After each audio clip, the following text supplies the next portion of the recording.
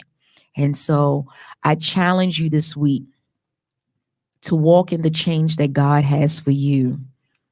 And know that as we continue to move on, when he's ready to even bring us home with him, he does a change in each and every one of us, that our minds and our bodies is in the sense of what he has for us and the way he chooses for us.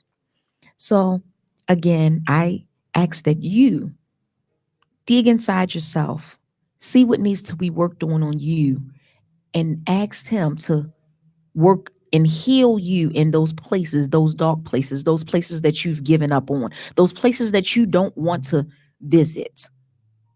Ask him to work on that in you. And I assure you, if you avail yourself, he will do just that.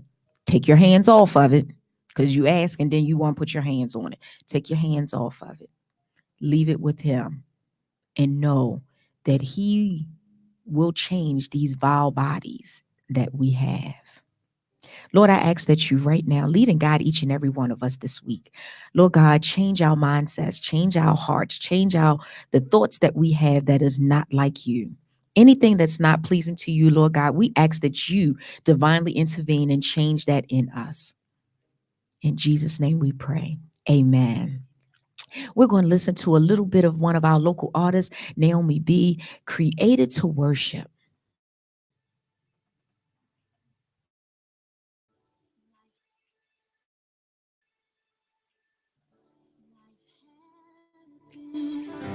And things aren't always as I like. No, time goes by and regrets start clouding up my mind. The next thing I know, I'm heavy, heavy burdened inside.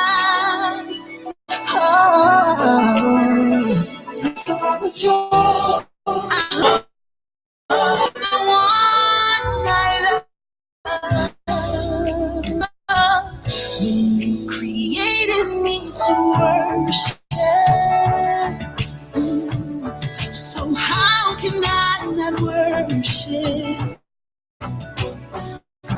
How can I let the things around me consume me?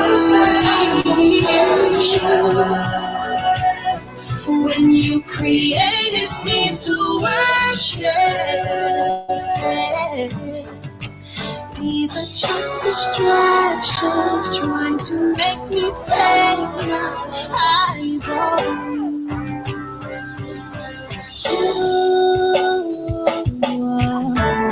Troubles come, yes, they find me and force me to my knees.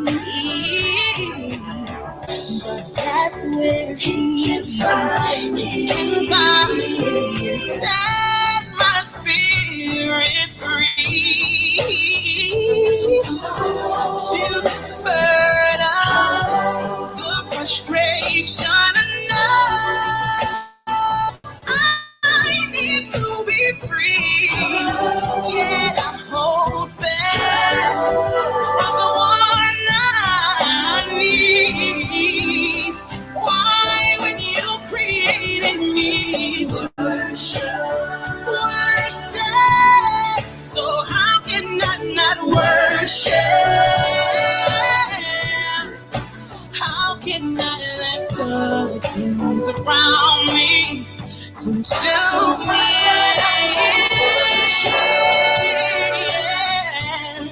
Created me to worship. These are just distractions trying to make me take my eyes off you. Let me tell you what I'm gonna do. I'll place my eyes on you. I'll place my thoughts on you. Commit my ways to you. Devote my life to you and worship. You created me to worship. So I'll spend my whole life in worship. You created me to worship. Yes, you did, yes. So much I wanna worship. I worship your holy name, oh God. You created me to worship. That's what I do. So worship. You created me to worship. Oh, no matter what comes my way, I'll give you the glory, God. You created me to worship. These are just distractions trying to make me take my eyes off you. These are just distractions trying to make me take my eyes off you.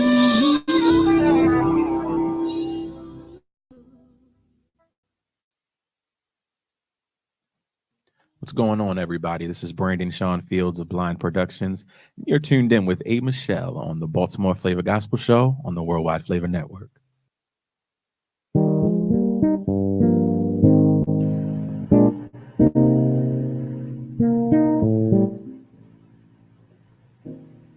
And we are back. It's your girl, A. Michelle, here on the Baltimore Flavor Gospel Show on the Worldwide Flavor Network.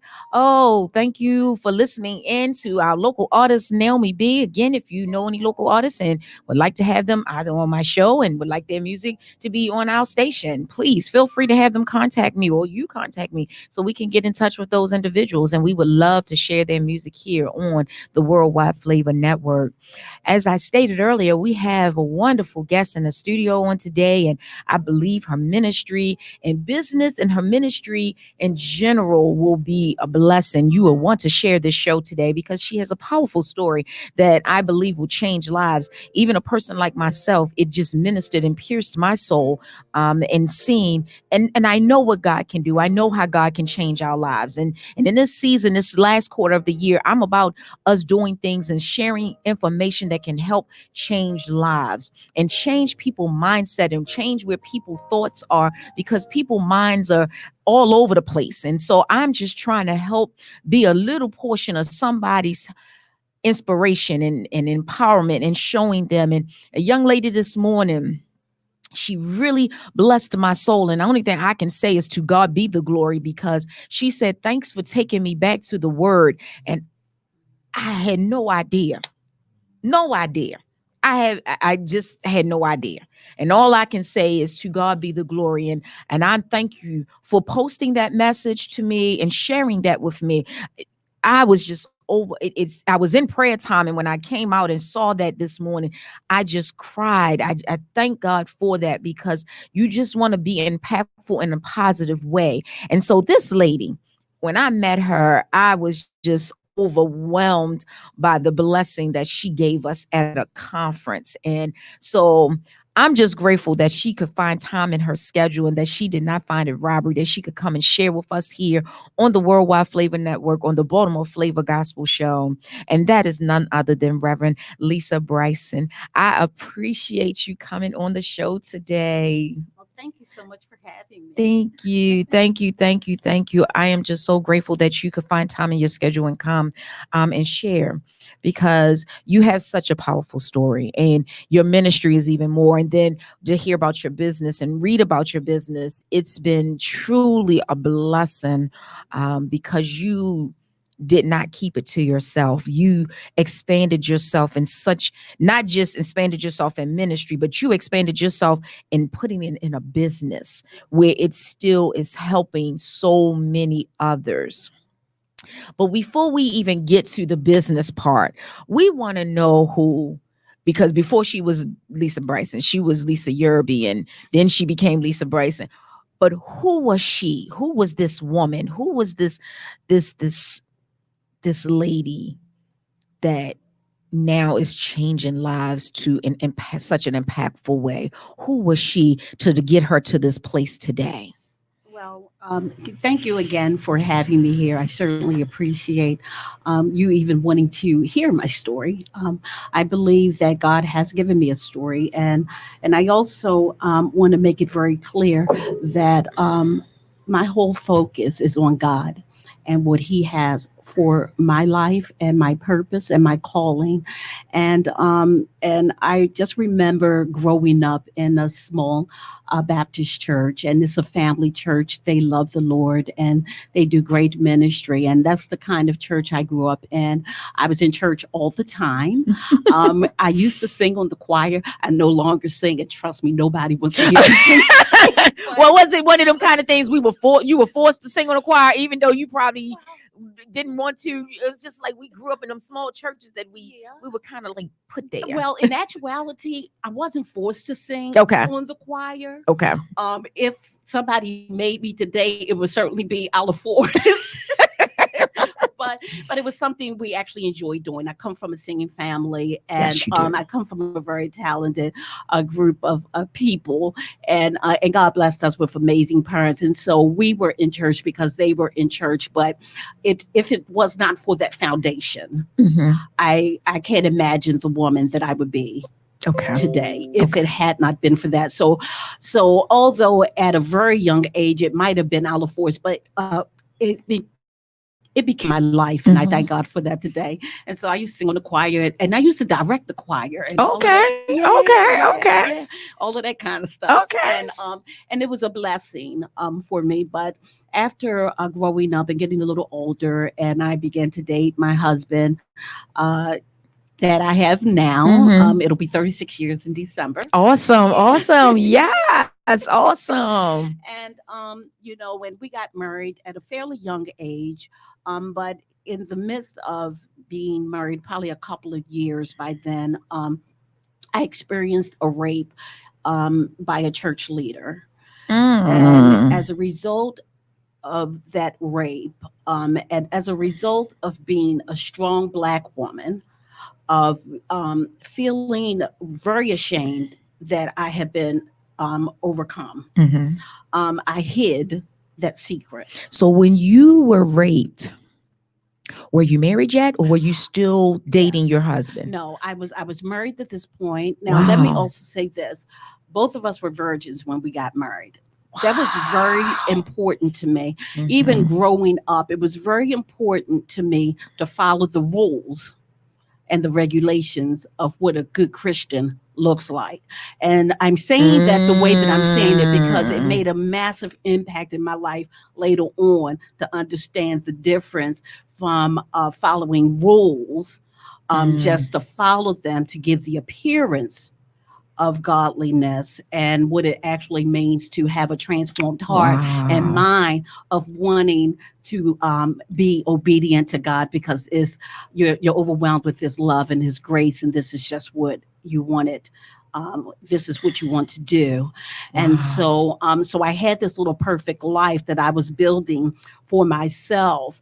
And as a result of that rape, that's why my little world came crumbling down. Because you would certainly think being in church my entire life and actually having a relationship with God, that he would have been the first one I ran to. You would think that being surrounded by the saints, I would have been able to go to someone, but immediately the enemy was able to pick on that perfect life of rules and regulations that I was building for myself to give the appearance of godliness, having a relationship with God, but having my hands and control all over what obedience to God looked like. Wow. To me then. Wow. And so he was able to pick on that, and immediately I took on this guilt and shame and took on everything that God should really be taking on for us. I took on the guilt. I took on the shame instead of giving it to him. And because I did that, I felt very scarred, very dirty. I'm no longer my husband's flower anymore. Now my little perfect life that I built is crumbling before my eyes. And instead of me running to God, instead of me running to someone that could help lead and guide me, I ran away from the church. So you ran away from the church. Where is your husband in this process? You're running away from the church, and I'm assuming he was in the church with you at this time. Yes. So where are you? Because you're running now from God. You're running from the church because you ran from God. You're running from the church. Sure. Your husband is still there. Yes. In this process. Yes. What's going on in that world at this point? So in that world, we start to put on the mask. So there has to be a reason why, after being in church all my life and being so active in church. So now I begin that now I'm not showing up. So now I put on the mask, and I maxed myself in my career. And now I have to work on Sundays. Now I have to, I'm keeping myself busy. So the mask began to go on. So I have a mask for the church people. I have a really big mask. I have all the masks for God.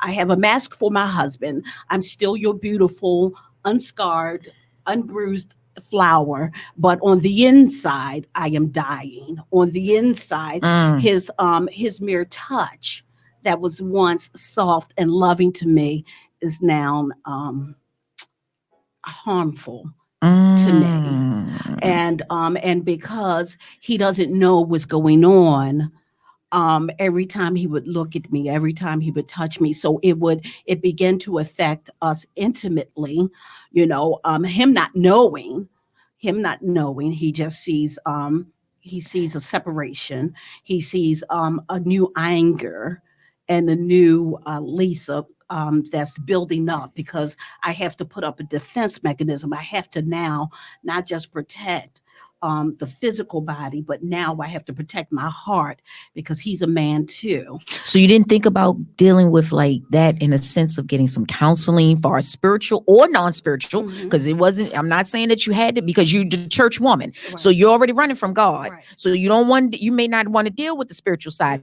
but just even getting some counseling to help you deal with the fact that you were raped and to deal with your spouse, because you're not just dating somebody. This is your husband. That's right. No, never came across my mind. Now also keep in mind that this was over 20, 30 years ago. Right. As well. And so just Black people, Period. Black church people in Mhm, particular, mhm. you know, even exploring something like that. But on top of that, you know, pride and arrogance and self-centeredness are all parts of insecurity. Mhm. And Okay. are all parts of a massive brokenness that mask itself in strength. Okay. Thanks. And so I'm not thinking that I'm hurt. You know, I'm going to Okay. just shake this thing off. I'm a strong Black woman. Oh. I'm going to shake this off. And so this false sense of strength Mhm. became my mask.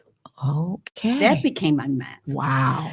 And so now is everybody else's fault, and it's God's fault, it's the church's fault, it's my husband's fault, because everybody should be able to read my mind and my fragile emotions. Wow. She's serious. She's saying it's their fault. They supposed to be able to see what's going on. But people do have that mindset. That's right. You're supposed to recognize that I'm going That's through. right.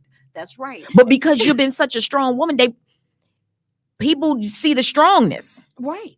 They're not seeing Right. the hurt. Exactly. And so when we talk about hurt, you know, and we don't understand why people, you know, are not dealing with us in a more loving and a more compassionate way, a lot of the times we have to then look back and say, okay, what part am I playing? Am I not making my hurt known? Am I not making my you know, am I defining my feelings correctly? Because I know today that my feelings will lie to me. My feelings can tell me stuff, you know. My feelings will tell me that, you know, that my feelings are hurt, or that I'm broke. And God is telling me, you know, that you know, you are the righteousness of God through Christ Jesus. You know, I have ordained you. You know, I'm making you whole. You know, and so, but during that time, the pain and the shame and the guilt that the enemy and trust me, the enemy can't make you do anything. He can't make you do nothing. But Absolutely. it was so real Mhm. to me that I was able to grab a hold of that, and that became my wall. Now, the thing with defense mechanisms is this: that if you rely on them all the time, you then build up a wall around your heart, around your mind, around your spirit that is so tall, that is so strong, that you can no longer, you can't fight through it. You can't fight through it on your own strength. Right. And, Right. you know, and over a period of years, I just continued to add blocks to that wall. You The was just building it. fortress, Just building it. Yes. Yep. Just the fortress that I had built was massive. Was massive. And it all began with a deceitful plan from the enemy that I fell prey to and continued to build upon. Okay. And when I built this wall, and I'm now in this dark place, you know, darkness brings on more darkness. And now the hurt and the pain isn't getting any better. But because now I have all of these walls built up, I'm now in a dark, cold, and hard place. My heart is becoming calloused. And so everything that didn't look like this wall that tried to penetrate became the enemy. So you just stopped going to church, or were you still going to church? Because, you know, sometimes we can get in those places, but you know, that one service you go to just like does it. Yeah. That one service, like you can be in this dark place for months, and then you could go to that one service that just like gets right in you, and it's almost like it guts you out, like somebody gutting out a fish. You get in that service, and that service just guts you out and gets you together. Did you just stop going to church? I mean, I know you gave up on God, but then sometimes we still go to church even giving up on God. Right. God was a representation to me because I grew up in a 'Cause you healthy grew up in a relationship, church, right. you know, with God. So God was connected to the church, and even being deceived with this lie. You know, you don't want to be hypocritical, so just stay away from the church. See, that's a trick of the enemy. That is a trick of the enemy. And because I'm a strong woman and I am a very straightforward woman, that was real easy for me to grab a hold of because I don't want to be double-minded in all my ways. Wow, I'm powerful, not, powerful. I'm thinking the church is just for the holy, which is why the church became the enemy, because I'm thinking it's just for the holy and not thinking that it's for the broken. When in actuality, the church is for the broken. The enemy had deceived me. They're going to see. They're going to see your scars. They're going to know you dirty. They're going to know that you was being hot, that you put yourself in that place. He began to deceive me with all of these things that made perfect sense to me at the time. Now, when I look back over it now, but at the time it made perfect sense. Well, I don't want to be hypocritical. My heart isn't there. Certainly, I'm scared that I'm gonna run into this dude again, Okay. just a bunch of different things, that could have possibly solved themselves if I would have just opened my mouth. So you never told nobody? Didn't tell a soul. Didn't even tell your husband? No, didn't tell a soul. Wow. Did And not tell a that's where the enemy gets us. That's where he That gets us. isolation, shutdown, that's where he gets us. Yes. That's where he gets us. Yes. Let me tell you, I learned something in early recovery. Most of everything that I learned was in early recovery. But one of the things that I learned the most, which is why I'm so transparent today, is that your secrets will keep you sick. And I will not allow the enemy, I will no longer give him ammunition. Absolutely. Now, I can't stop him from forming whatever he wants to try to form or to try to deceive, but I'm no longer going to add to his ammunition. I know that's right. And so, preach. That's a word right there for somebody, because people bound themselves. Right. We are bound by the things that are in us or around us and what we've endured. And so even when we sometimes have been delivered, because we don't always want to be transparent, we don't want to share. And not saying you got to share every little thing, but when you give that enemy that, hey, he can take it and run with it. And he can't make up new stuff. So he uses those things against you that that's exactly against you. Exactly. And that's what was happening. I know it to be different today. And now I can see God's hand all in it today. But but at the time I could not. And let me be very clear. I am so grateful for everything that I've gone through. Every pain, every little piece of suffering. Now, it's just like the word of God, that I find joy now in my suffering, because I know now that I would definitely not be the woman that I am today. Even if I would have just stayed in church and continued to live the way that I was living, I would not have the relationship, nor the growth, nor the wisdom to be able to fight this warfare that the strongholds that the enemy can even today, erect in my mind. And I have to be able to recognize it as a disease, recognize it as self-will run riot, recognize it as a pity party, or recognize it as a stronghold that the enemy is erecting. So what's real and what's not? Okay. Because the enemy will try to take me back to a place, even now, of that I'm not good enough, that I'm not really ordained, or I'm not anointed, or that people are judging me. All of those little things that can be strongholds that erect in our mind that we know now to be spiritual warfare. But if you're not careful, and if you do not fight those strongholds when they erect, they become part of your makeup, part of your personality. And so no matter how strong you might appear on the outside, on the inside, you're like a broken little child. On the inside, people see, on the outside, people see a successful woman, but on the inside, you're curled up at night crying,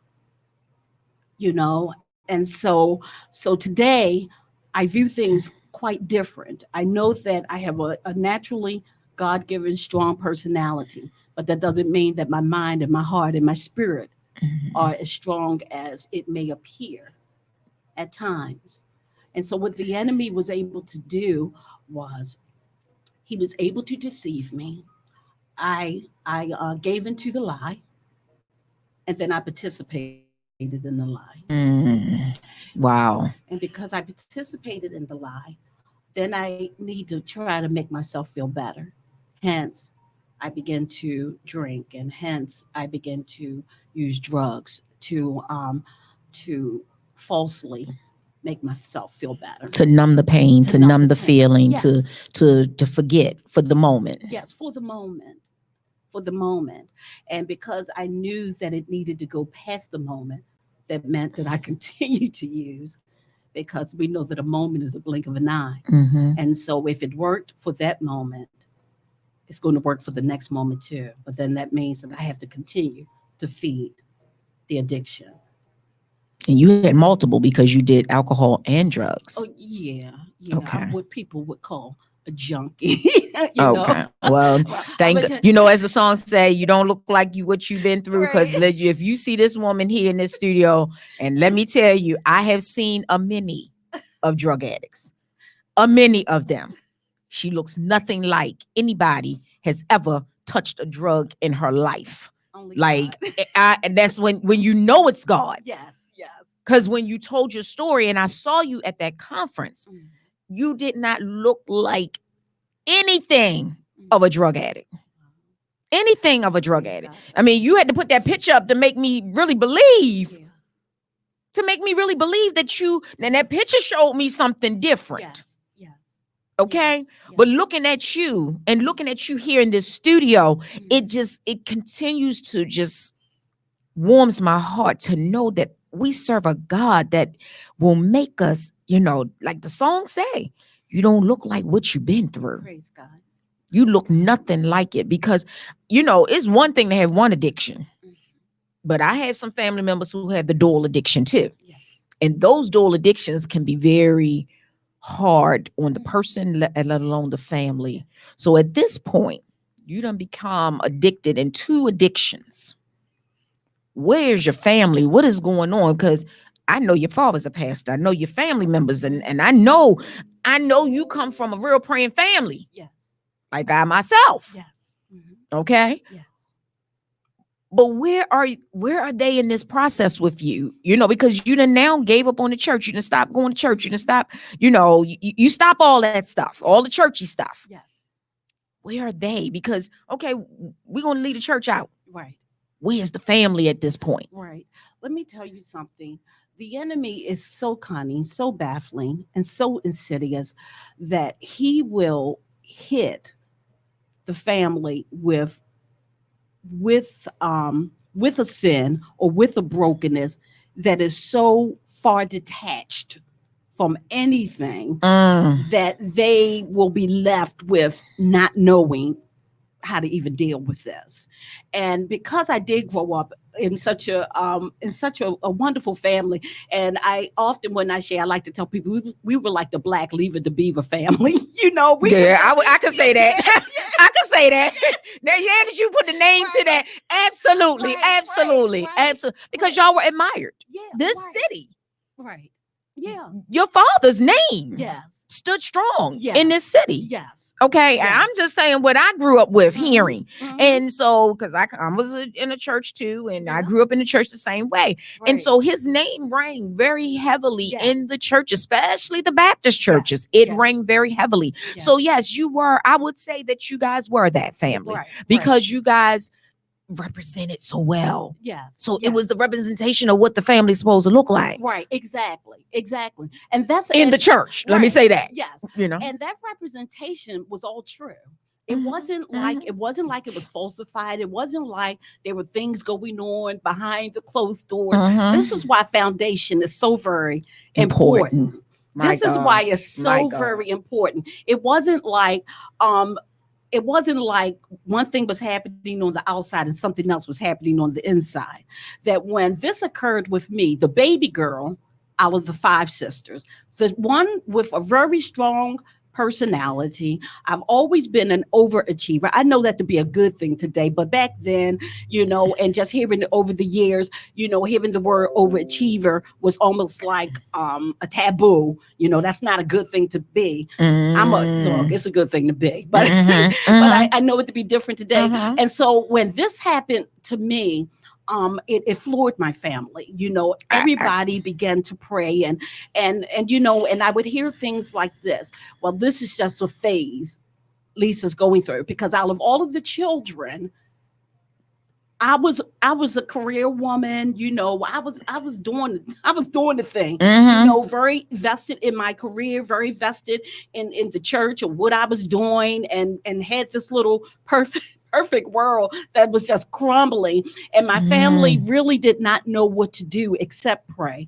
And let me tell you, that's all they had to do.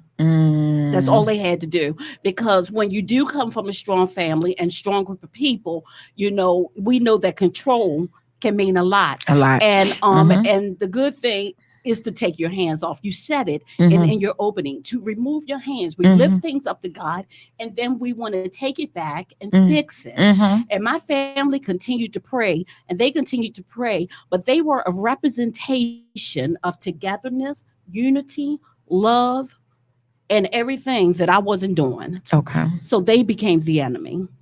Wow. And you know what happens with enemies? Enemies crawl in your head and they stay there. And then you begin to build resentment. And so this mental state is really imbalanced now. Yes. It's so the mental illness is really yeah. The deceitfulness. And so my husband was the enemy.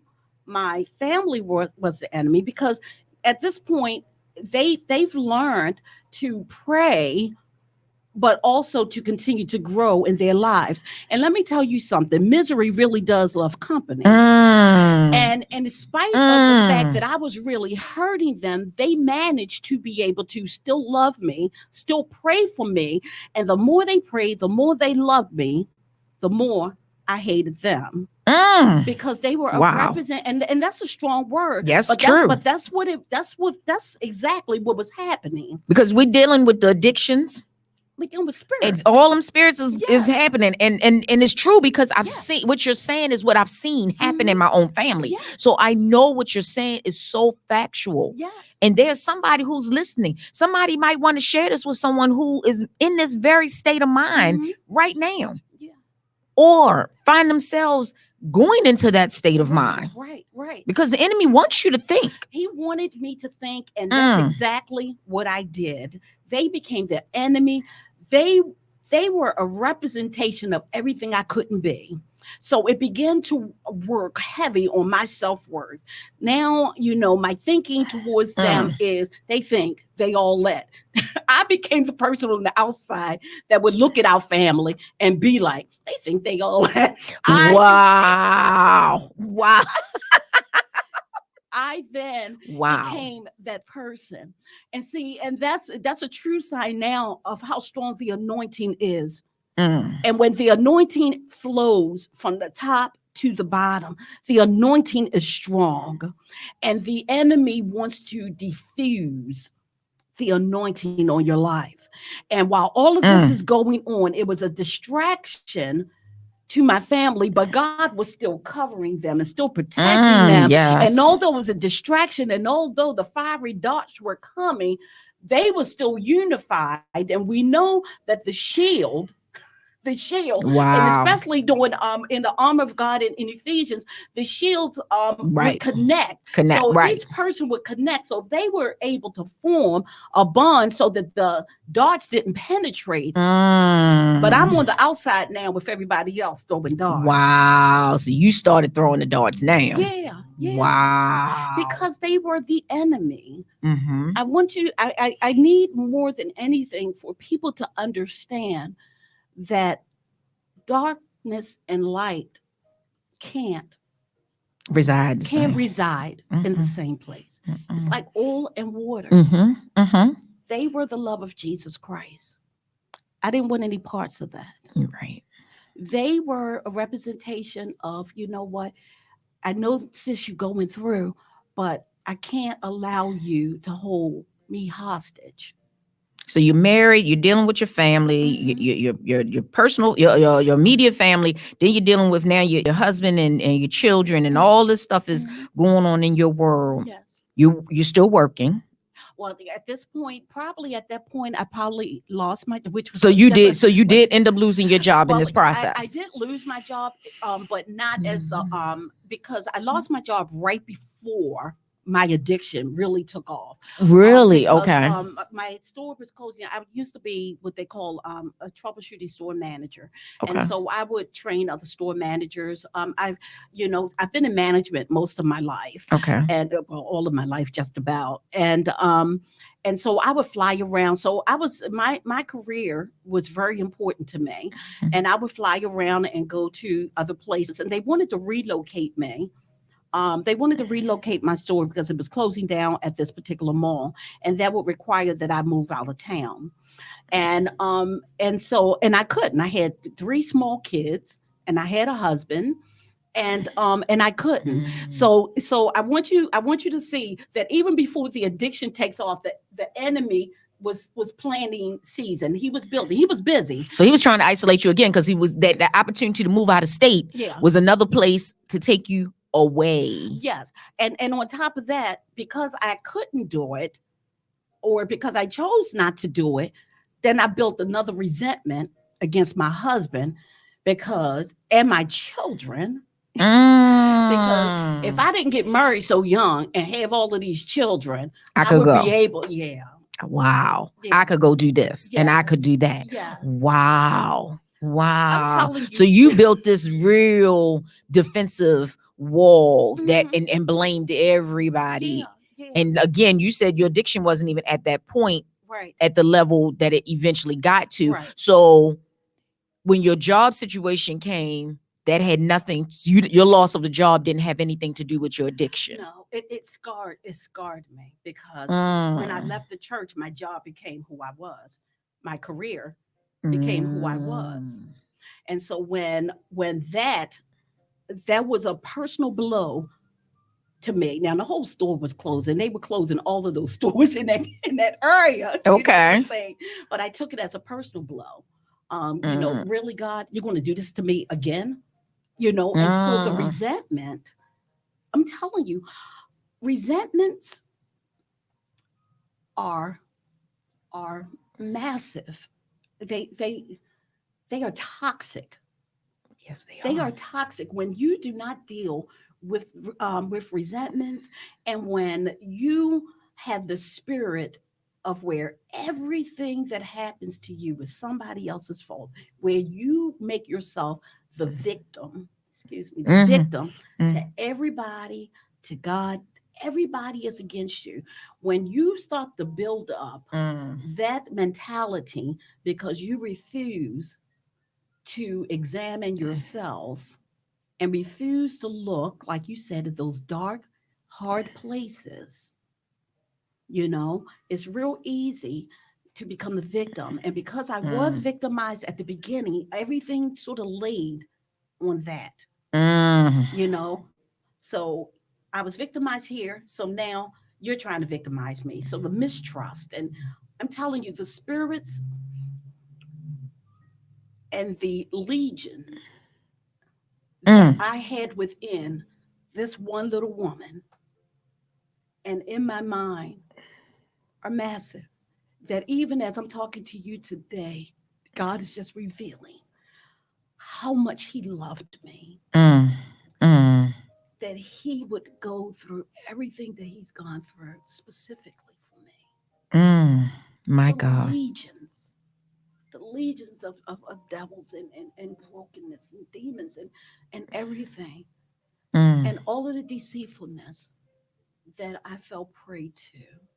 So you lost your job. Yes. You're dealing with the addiction, but the addiction is not bad at this point. It's just you're functionable. You're working every day, or you're still working and doing it every day. Well, let me say this. The mere sentence of the addiction is not bad is an oxymoron. Right. Well, it's an addiction. It's an addiction. Absolutely, you're right. But it's not at the level that it got to. Let me just say that. Let's say this. There are levels to the disease of addiction. Absolutely. We have the experimental stage, Mhm. the recreational stage, the abusive stage, and then the addictive stage. So what level were you at the time you lost your job? Well, just to tell you this, I went from the experimental stage to the addiction stage. I skipped over. Oh, so you didn't get that middle I went in process. like a veteran. Wow. Because everything I do, even part of my personality now, is that when I make up my mind to do something, You going hard. It's done. She going in hard. Okay. And I get you. that is very beneficial in a lot of ways, but it can also be very detrimental. Absolutely. You know, Absolutely. and when you're dealing with an already sick-minded person, Correct. and you have, and that's part of your natural makeup, you know, it just didn't fit out well. So within a matter of a few months, I literally probably lost. It was at of that store closing down that a couple of the young women in the store came and said, Lisa, let's go out and just Celebrate. and celebrate, you know, or just to say our goodbyes to each other. Okay. And me never had gone to a club or bar or dance. So this your first time going out? Yeah. And I was probably in my mid to late 20s. Okay. Mid to late 20s. And I went. And I remember going into that club. The walls were painted black, and this is when you could still smoke in a club. So it was really smoky. The walls were black, and the music was loud. And I was like, oh, this is louder than any Baptist church I've ever been in. You know, that's the first thing we relate something to. This is louder than church. What in the world we at? Because you know, you come from them churches that do the drums and everything. So you come, you're like, man, this is louder than the church. Wait a minute here. And I in my spirit, I knew that I was walking into uncharted territory for me, and became very fearful. But the enemy, you know, now I know now that the young woman wasn't the enemy, because they weren't from the same lifestyle I was from. So this was their, you know, norm. And so she had no idea that that the enemy was deceiving me. She was just, you know, being friendly, just saying, okay, we want to just hang out, guys. Let's do a little something before we, you know, depart our ways. We may never see each other again. Exactly. You know, it was one of them kind of just genuinely let's just hang out moment. Right. Okay. Right. And, you know, and so she was like, come on. She said, it will be all right. And she held out her little hand, and she was a little teeny thing. And she held out her little hand, and I gave her my hand. And she walked me in, and they ordered me a Hennessy and Coke. And before it was all said and done, I wasn't choking off of the smoke anymore. The music was now like Luther singing to me. Instead of NWA, you know. Wow. You know? Wow. And the black walls that were like really ghosty became like a place of ambiance. And I found that spot. I'm like, this is where I need to be. That was the most peace I had. That was falsified peace. It was covered up peace. You know, it was covered up peace. But it was the most peace I had in my mind and spirit for years. And that's the place I tried to stay. Wow. And when you try to maintain in dysfunction, you can't manage dysfunction. You can't manage dysfunction. That the more you try to maintain at this level of dysfunction, you don't want to go here. I didn't want to be any of this. You know what I'm saying? But if I can just maintain this. That functionable right world, as they say. yeah. That functionable world. Right. If I can just maintain this. And what happens is that you can't maintain that. You cannot. There is a very stark line between, or very clear line between people who can drink and not be considered alcoholic and people who can't. I proved from the first day that I took my drink that as soon as I felt that good, I continued to drink to try to stay that good. But what happens is that the toxins take over and you can't stay at that level.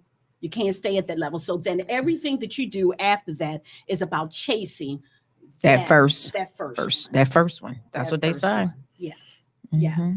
And so and I found a group of people that I could feel good about myself to be around. Because so your self-esteem is really low. So you needed people to make you feel good. You needed that surrounding. yes, because see, I knew that if I went around my people, you weren't gonna get what you wanted. Well, no, because anybody could stand next to me, and in my mind, feel make me feel bad. So I look for people that I thought had less than me. Now let me tell Wow. you this: I look for people that I knew had different a different income level, people that didn't live the way that I did, so that I could feel better about myself. And oftentimes, even as men and women of God, we place ourselves around people that we believe are lower than us, so that we can feel glorified, so that we can feel like we're all that. And that's where I was. And so then I would use, and when I would get to their level, I had to find other people that were even lower, so that I could still feel good about myself. And this went on for a minute until people started hanging around me so that they would feel good about themselves. I didn't have any place else to go. I was lower than low, and then people are hanging around me because they need to feel good about themselves, because all of this is a falsified world. None of this is based on what God says about you. None of this is based on reality. All of this is based on this little world that your dysfunctional eyes see, that your bad spirit sees, that the enemy is deceiving you into seeing. Wow. So okay, so now you've been deceived, you started hanging out, you're now definitely away from the church, no more, ain't even no thought of going to church. Is your husband still going to church? Is your family, your children still going to church? Are they trying to figure you out? Are they trying to help you? Are they trying to, because okay, the church is where they are, your parents and all them over on that side, but now you got this is your family, your children, your husband. This is your household, and you're now in this whole nother world.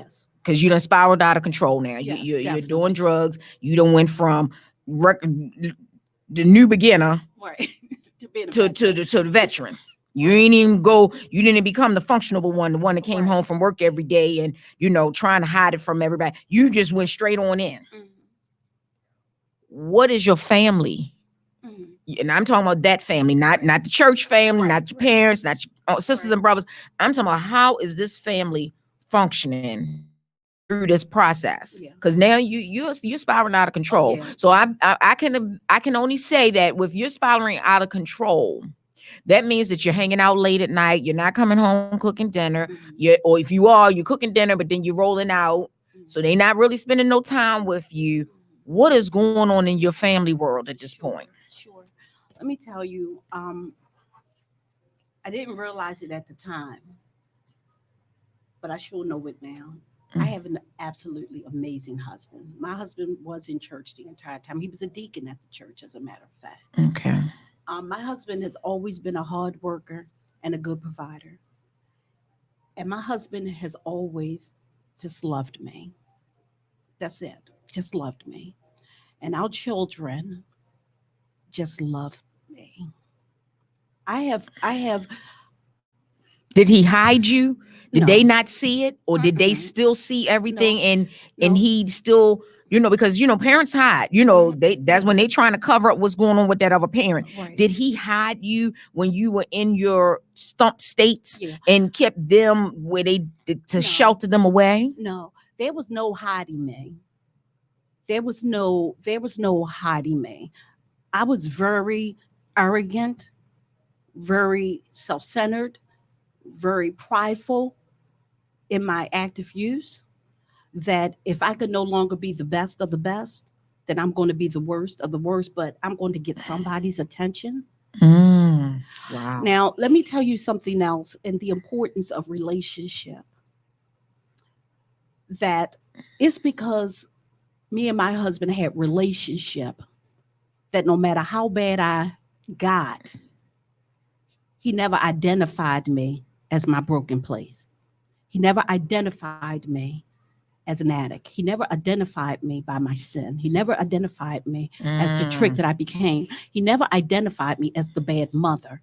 He saw me as the woman that he loved and had enough faith in God to know that God was going to pull me through this. That's some love right there. That's some love, Reverend Bryce. I'm just saying that's some love because people will give up on you quick. And thank God for a godly man like he was, that he loved you in spite of and stuck in there with you, because there's so many people who give up. That's right. And then and not so much they give up themselves, but because they're trying to protect the children sometimes. So that's why I'm asking, where was the place with the children and him and dealing with all this? Because you said he did not treat you like you were a drug addict. He didn't talk to you like you were that way. So therefore, what was going on that he was able to work through that like that? So let me explain this. We talked about foundation. Okay.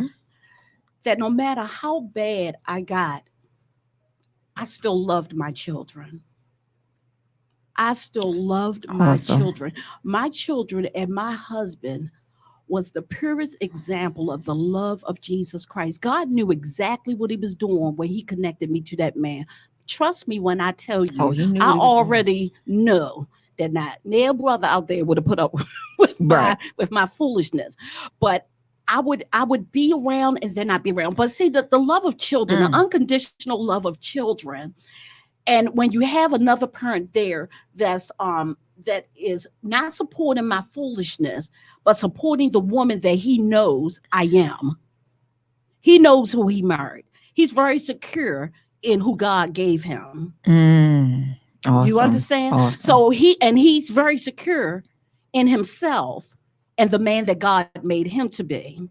So the circumstances will not mandate you being a failure or you even feeling that you have to protect anything when you trusted and believing that God is going to protect and bring all of this, to an end. Wow. And so I remember, I would be in and out and I would cook sometimes. I would cook sometimes, not a whole lot, but my husband worked diligently to make sure that the kids always had food. He would work 60, 80 hours a week. I would rob, steal, and take everything. And he would still sit there. And my children still loved me. They still wanted to just be with mommy.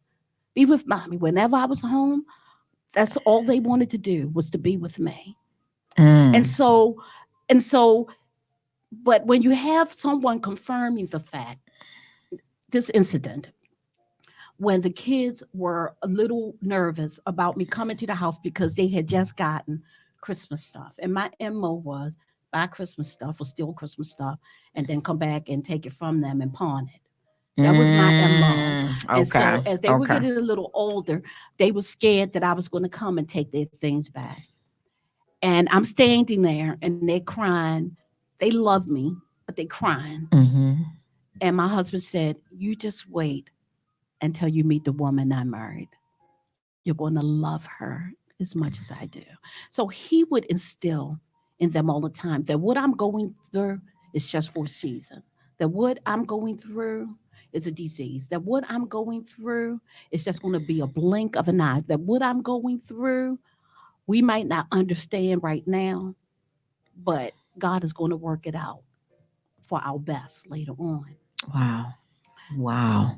And it was today. And my husband's a very quiet man. He's a small man, very quiet man, and my resentments to him were strong and hard because what I viewed as strength didn't look like that. What I viewed as strength was a man not let me talk back to him without hitting me.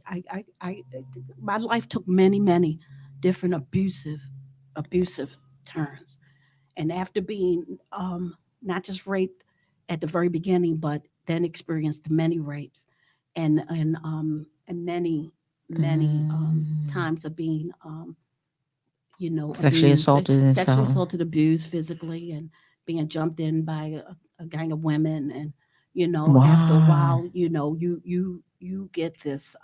So you this were raped by callousness. men and women before. No, I was gang banged by well, I was jumped in. Okay. And women. It was a girls' gang on the east side of town. Okay. And I was the target. Okay. They didn't know me. I was the target. They were trying to become part of a gang, and I was the victim of that. And even in that, after that happened and bloody, I went home and cleaned my face off and went back out there and started using and started tricking, and that's what I did. I could get beat up and left for dead, and would go home and clean myself up and go right back out on the streets. At this point, it doesn't matter. At this point, I don't believe that God is even paying any attention to me. At this point, Wow. I'm so I'm so broken. I'm so hard. I've sinned so much that now I'm being deceived and even believing that the Almighty God can't save me. So you didn't even think, like, even in them processes of going through that, you never just hollered out, God help me. Mm. No. I mean, with all the foundation that you had in your life, sometimes you at some point we just sit back and we, even in the drunken stoop, in the passed out from the drug stoop, or the drug and alcohol stoop together, we just kind of scream out, Lord, help me at some point I sometimes. think that people underestimate the level of brokenness Mhm. and the level of hurt and deceitfulness that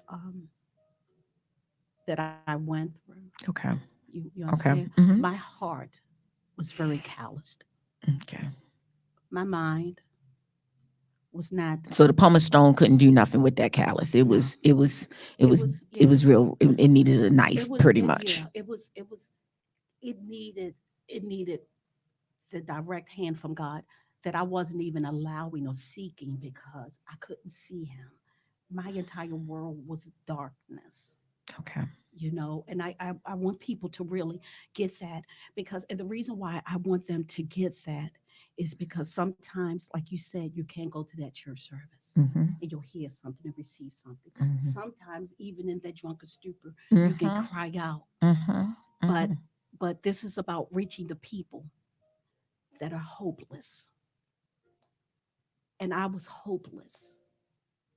And so after nearly 20 years of a life like this, nearly 20 years of my marriage being like this, nearly 20 years of the kids just growing up and all of this dysfunction. And I remember that even in the midst of all of that, I still had a spirit for broken people. I would bring people home that were homeless with my dysfunctional self and our dysfunctional family, who thought that our family was the Leave It to Beaver family, because we still had it so much better And than so what many they others. did. My children would still come and say, Ma, can such and such come and stay with us for a little bit? And I'm like, Elise, we can't, do this. We can't. And she was like, but their house is so much worse than ours. So no matter how nasty and dysfunctional and how bad our home was, them kids and so many other people still had it worse than me. I couldn't Mm. I couldn't imagine. And my husband would be like, and my husband loved me, and he's a great guy, but he wasn't keen about me bringing strangers home and having all of these kids and stuff live. But God has it's so funny. God has a way Mm. of grooming you, Mhm. even in the midst of your mess, for what He has planned in your future for you, your calling for you. And so, as I'm bringing home homeless people, as I'm bringing home all of these kids that have ran away from school and then calling their parents, ran away from home and calling their parents, and it's like, your kid is over here. Because I also had enough wits about me that I only treated people's children the way that I wanted my children to be treated. If my child ever ran away from home, I would expect that mama to call me and say, this is where your child is. And so, in my most distorted and most dysfunctional state, I still had the wits about me to call that mama and say, your child is over here. Is it okay for them to stay for a couple of days? But they don't know that you're in the Oh, state no, that no, you no, in. no, no, They know that no, you. I'm very, yeah. Oh, wow. I've always been Wow. very broad because it was still better than what that child was going through. Wow. That's facts now. That's true. Yeah, That's true. it was still better. Yeah. Because it wasn't any abuse going on, no physical abuse. I didn't spank my kids. I didn't curse my kids out. I had enough wits about me that I never cursed at them. I didn't spank Wow. them because I knew that I wasn't in a good spot to do any of that. And Wow. so God, He was in the midst of all of that. He was still at work. I couldn't see it at the time, but he was doing all of that.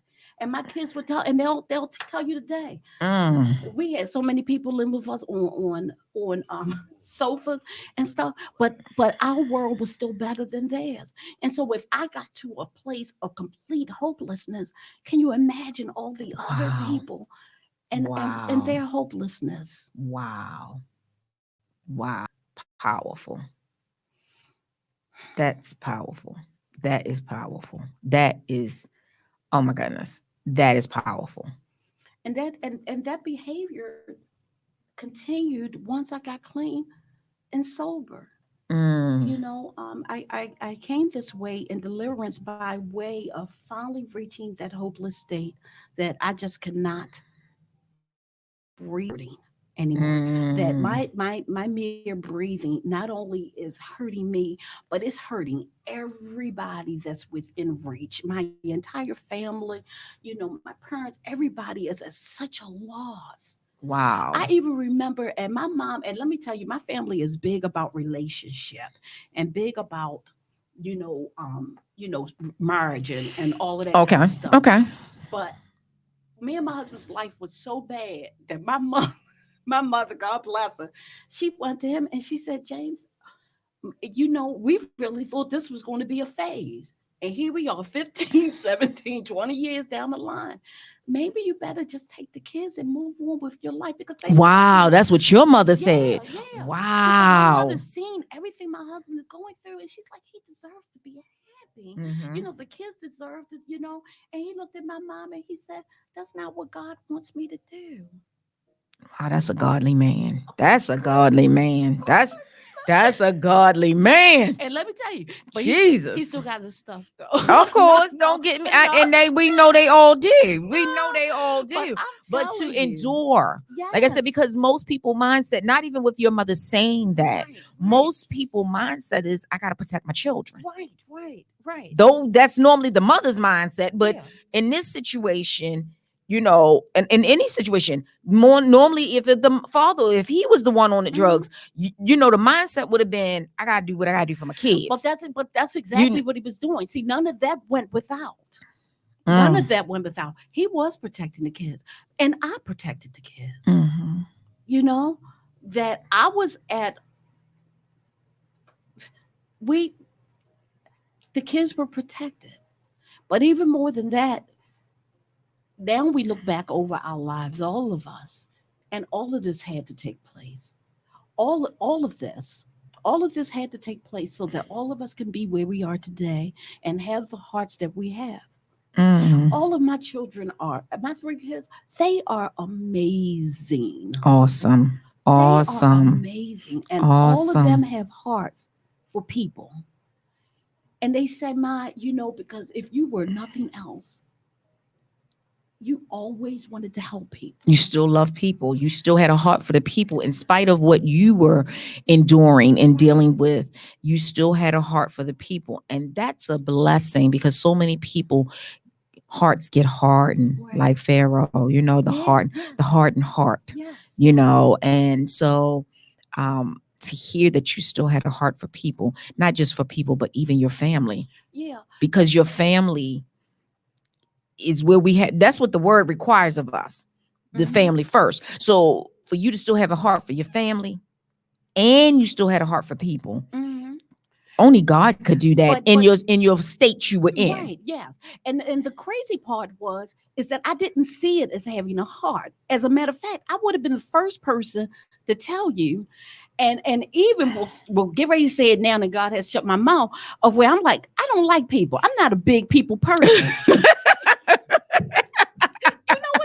Wow. And my children and my husband have to always remind me, are you kidding me? Wow. And I said, I never thought Wow. myself as a people person because my tolerance for foolishness Just was not it. was not it. And they have to remind me, are you kidding me? You let this person stay here, this person stay there, you know?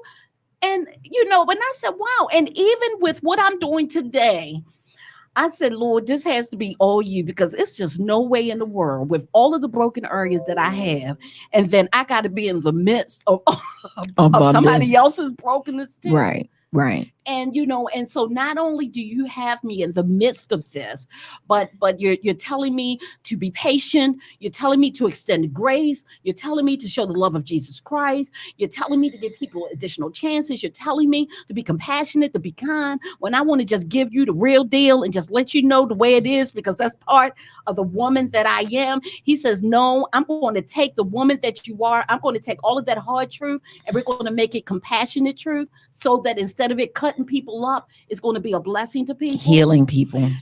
Exactly. Wow. And so when it came all down to it and I could no longer do this, and I was getting out of jail. Oh, I forgot to tell you, I've been in and out of jail a million times. Okay. I was getting out of jail for Okay. the last time. And I had at this point 6 years to back up. And so you had spent 6 years in jail? No, I had 6 years to back up. Okay. That means that I had been locked up at the time for about 90 days.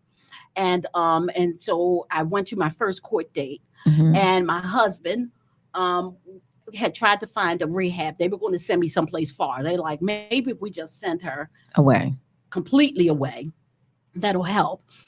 And I remember standing before the judge and telling the judge, well, because my little distribution charges or solicitation charges had turned into violent crime charges at this point, which is why I had like 6 years, because then I became abusive. I used to fight all the time. I was a mess. So the anger turned into wanting to fight all the time. Yeah. And so I had these 6 years to back up. And the judge did something with me that a lot of judges don't do with people like me, at my level of, of just being in and out of prison. She said, I'm going to give you 2 weeks to get your affairs in order. And I'm like, the judge ain't never told me that before, Wow. Give me 2 weeks to get my affairs in order. My husband had this rehab lined up. I believe, I always say Wisconsin. I think he said it was in Tennessee. Either way, it was someplace where Black people don't go to get clean and sober. So I was So you like, right. I'm like, you gonna send me to the mountain someplace with some elk trying to get me? And I'm like, wow. And so I was feeling, I was very mad at him as he was in the court, explaining to the judge that he, got a scholarship. People, my family was pulling together. My family was always there. My parents, my sister, everybody was always there, but I didn't see them always there. Because again, they were the enemy. They were the enemy. You wanted to see them as your odds. They were fighting against you. Yes, exactly. And so everybody was pulling money together and all this kind of stuff to send me. And they sent me to some beautiful places. There were times I would come home just to take a shower or to go to sleep, and my stuff would be packed and they would ship. So you had gone to several different rehabs over time and you just never. Oh yeah. Oh, so you did go into some rehabs. Oh yeah, no, okay. A lot of rehabs, and I can say that I successfully escaped all of them, okay. except the last one. Okay. I would get home. Sometimes my family would take me. They took me to one place, to a Christian program, of where it was between Virginia and Maryland. Okay. And it was a beautiful place, and those people of God tried their best with me, and all I did was cuss them up one side and down the next, and they wanted to rub my back and shoulder to help me feel comfortable, and I'm cussing them out. If you don't get your so and so hands off, the whole 9 yards, trying to show me the love of Jesus Christ, but I wasn't having it, and there were times, and I remember telling that pastor that if he didn't let me up out of that place, and they like stood in the door, they was like, you don't want to do this. And I started threatening that, they holding me hostage and, just, wow. And he said, let it go. And they took me to the train station and they bought me a train ticket.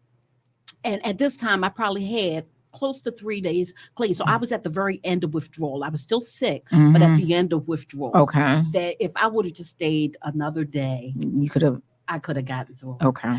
And they bought the train ticket, and the deacon gave me the train ticket, and I turned around and gave it back to the attendant and said, I want to cash this in. Now the ticket was only like $21. She said, you're only going to get $11 off of it. I said, I only need 10. And she gave me that $11, and I went outside of that train station and started looking and found a man. But you in Virginia? I was in Virginia. Yep. You weren't thinking about getting back to Baltimore at that point? I needed to get out the gate, and getting out the gate means I needed to get my hip. I was in withdrawal, and so my disease was kicking. I had to feed my flesh. Okay. And I had $10, and I was quite honest with him. I said, look, I got $11, but I'm a heroin addict, and I need my dope. And that man took me so that I could get out the gate, bought me what I needed, took me to a motel room, did not touch me or take advantage of me, told me to take a shower, clean myself up, and he took me back to the train station and bought me another ticket and put me on the train. And I went home, and I started right back again. God has sent me someone that was gracious enough not to take advantage of the situation. Right. Oh, that was God sending someone to.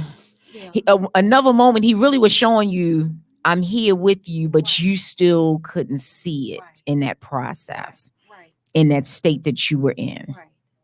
So now we're gonna fast forward just a little bit, because now we know the foundation. You went from the churchy woman to this mad woman, as you know, they used to say Mad Max. This was a mad woman though, and then you done became this addictive woman, because you done went from the tester, the beginner, to you hardcore.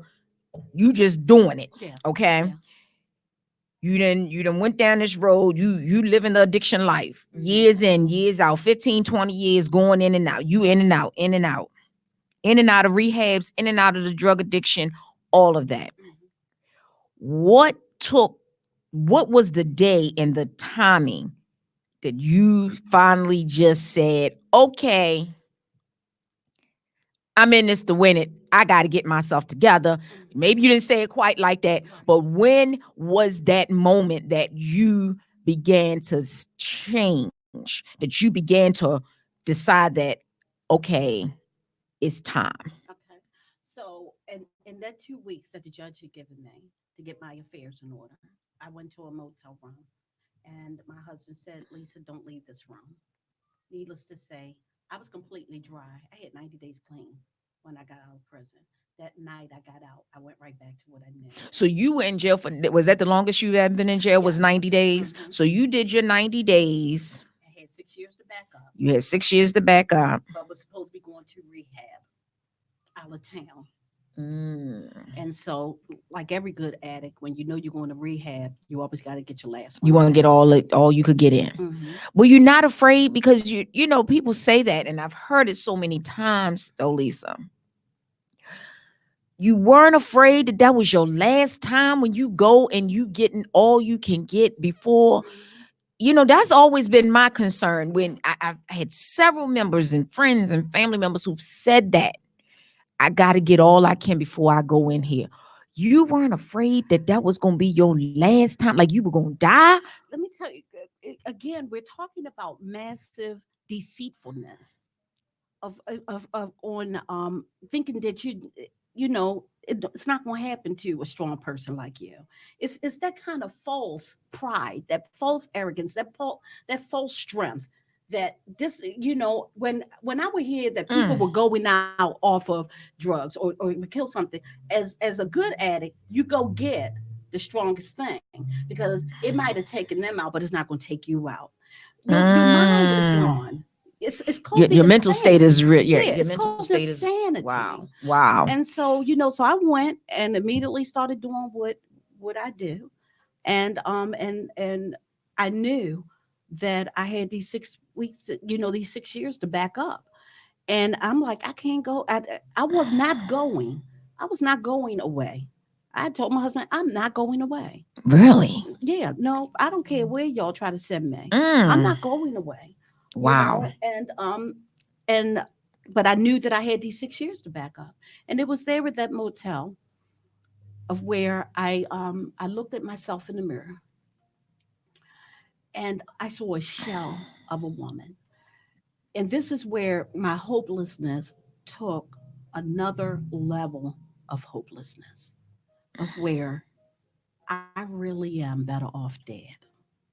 I really Wow. that was the very best idea that I could legitimately come up with at the time, that I can't breathe anymore. And my kids would just have just such a better opportunity without me here. And JR can move on. I'm stressing mommy and daddy out. They're getting older. My sisters, that was the very best idea that I could come up with. And I sat down and I began to take every pill that I had. And I had bottles of liquor all over the place and massive, because I was doing what I do to get the money that I needed to get. And my sister, that's 2 years older than me, she had been coming around to bring me food and stuff every night. But all of these chicken boxes that I wasn't eating because I was the size of a pencil. Mm. I was the size of a pencil. My skin was very dark, very scarred, very bumpy, and If you never showed me that picture, because there's no way I would have ever believed, without seeing this picture, gave us the foundation of where you came from. right. That's why that Because to picture is see so you now, important. that picture is so important, Yes. because to see you now, Yeah. oh my God. Yeah, and that's how come. And I was so grateful because when I first found that picture again, and I felt that God was telling me to take it around, to believe without seeing. They're gonna Absolutely. they still gonna think that that you weren't to the extent of where you were, and so it was there when looking in that mirror, and I decided to pull out my little prison paper and the hotel ink pen, and Wow. I began to write out my suicide note. Really? And I did that. And my sister had obviously called, and I only know this now based on what I've heard. And she had called and to see what I wanted to eat. And she called my father and said, Lisa doesn't sound right. Daddy said, Lisa never sounds right. And she said, Daddy, this time is different. And so they came out there and they couldn't get in the room, and they got the manager to open the door. And it was there that I was dying. And my dad is a little man, but I was barely 100 pounds. So he came with them though. He It did was come. daddy and my sister. Okay. Yeah. My dad was always around. I would call Mhm. daddy all the time. My father has a heart very, very similar to my husband. Mhm. And so daddy, I would call daddy. Sometimes he would be in the pulpit and I would be like, Daddy gotta come and get me, and stuff. You know, my mother, everybody was there. Everybody was there. But I knew my dad was a little softer on me. And Okay. Yeah, so right, I right. would I would make Daddies sure. tend to be with them Yeah, baby girls. yeah. Daddies tend to be with those baby girls. Yeah. Yes. I tell you, I look at this picture every time I look at it. I'm just looking like, my God, we did not see that picture. Yeah. Because when you look at you today, there's no kind of resemblance of you even looking like Mhm. what you've been through. So they found you in that hotel room. Mhm. You're dying at this point, but you got a pulse. So they work on you. Yeah, they took daddy took me and my sister Daphne. They took me to St. Agnes, and it's there that they revived me. And then they took me to a mental institution in Silver Spring, Maryland. And so it was there in that mental institution, in another dark place of where the light of Jesus Christ overwhelmed the darkness. And for the first time in all the years I had been out, I felt a breath of hope that if he delivered me, if he saved me, if I'm still here after everything that I've done and everything, and this was not an attempt, this was me killing myself. This was not a cry for help. This was not a cry for attention. And and it was there of where I know that God left his throne to come to hell to save me. Mm. And that he loves me just that much. And so now the whole process now Wow. has been to fighting to make sure that I understand how much God really does love me. Right, right. Okay. Okay. So now you in this rehab, you're in this program. Mhm. Do you want to leave? No, for the first time. When I left the mental institution after about 2 weeks, I made my family was all around. Everybody was trying to decide where do I go from here, and it was my for the first time, it was my decision. I'm like, I want to go to a rehab. Those words had never come out of my mouth. So every other time was someone else sending you into a rehab, but this time you're saying, I want to go. Yes, yeah.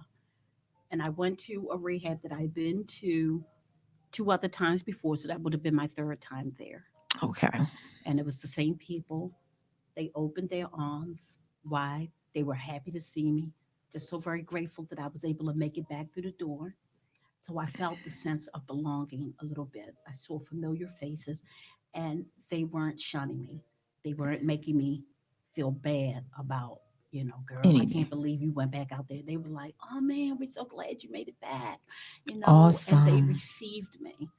That and God had to do that with people outside of the church because I wasn't ready to go back to church. Okay. I would have already still had my Defense. That judgmental- wall was Yeah, up. That wall was exactly, still up. Even though you were wanting the help at this point, Right. the wall was still up. The Yes. defense was still there. Yes. So at this point, you are getting the help, Mhm. but you're not ready to really heal in the places, the dark places that you were trying that are now.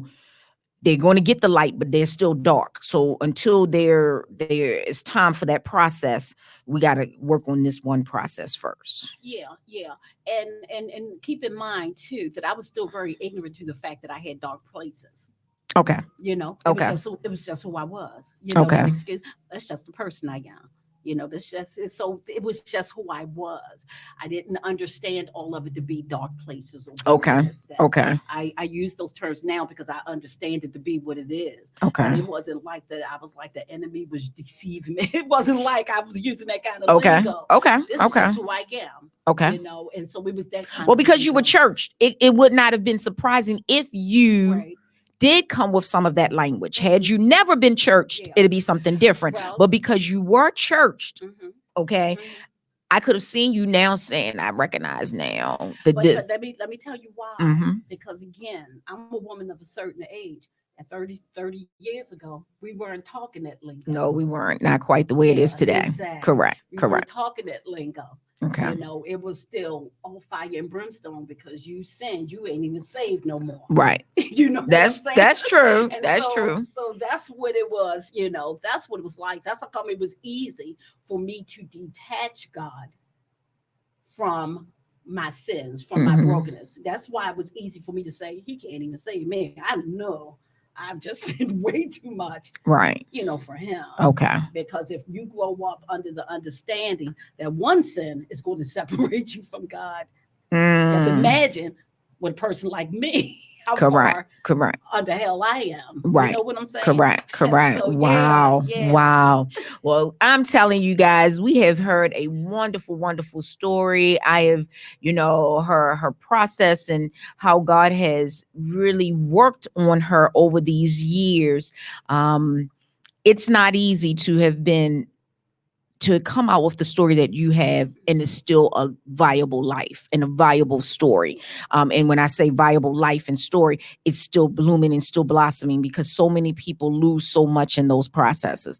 You lost a lot, but you still held on to a whole lot while you were in that process, that season that you had to endure.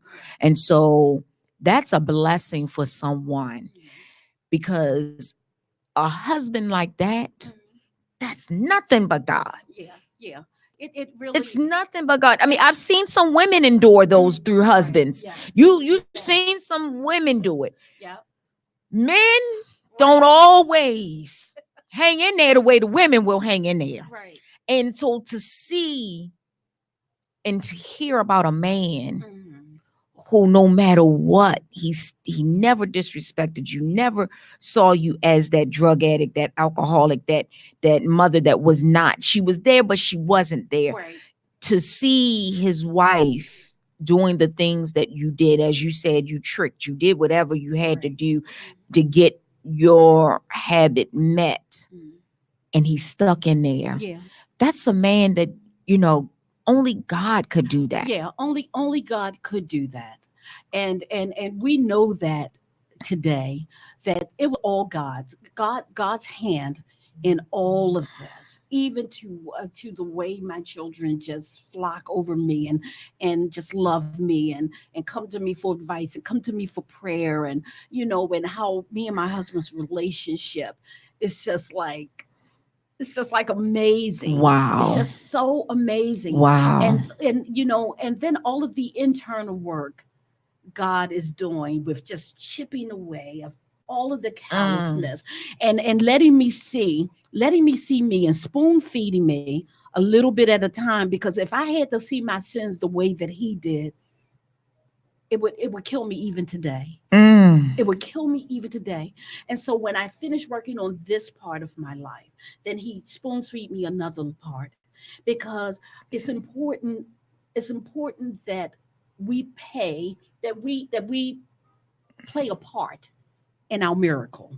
It's important that we play. Now, can God change you and just can he just say, I'm gonna remove the taste and now you just completely healed? Can he do that? Yes, he can. Did he do that with me? No, he's allowing me to have purpose. He's allowing me to play a part. He knows that I'm still the very woman that he made, that still have some control, that likes to still have control, because it pays off in a lot of aspects of my life when it comes to just life in general, business and ministry, and a lot of things that I play a part in the miracle. And he's giving me an opportunity to do that. So when he spoon feeds me, or when he shows me, instead of me saying that's just the way I am, I'm like, okay, God, this is you giving me an opportunity to work on another area of my life. And so it's not work to me, it's growth to me. It's growing. When I get to a place where I'm real comfortable, I'm like, all right, God, what's next? What do I need to do? Because even when I feel hurt, when I feel victimized, even now, especially being in the place of where I am and doing what I do, with people, my feelings can still be just as fragile, but now I know how to deal with those fragile feelings. Okay. Now, when I feel that I'm being victimized in an area of my life or being demeaned, I know what to do with that now. You know what I'm saying? I don't internalize it anymore. I know what God says about me.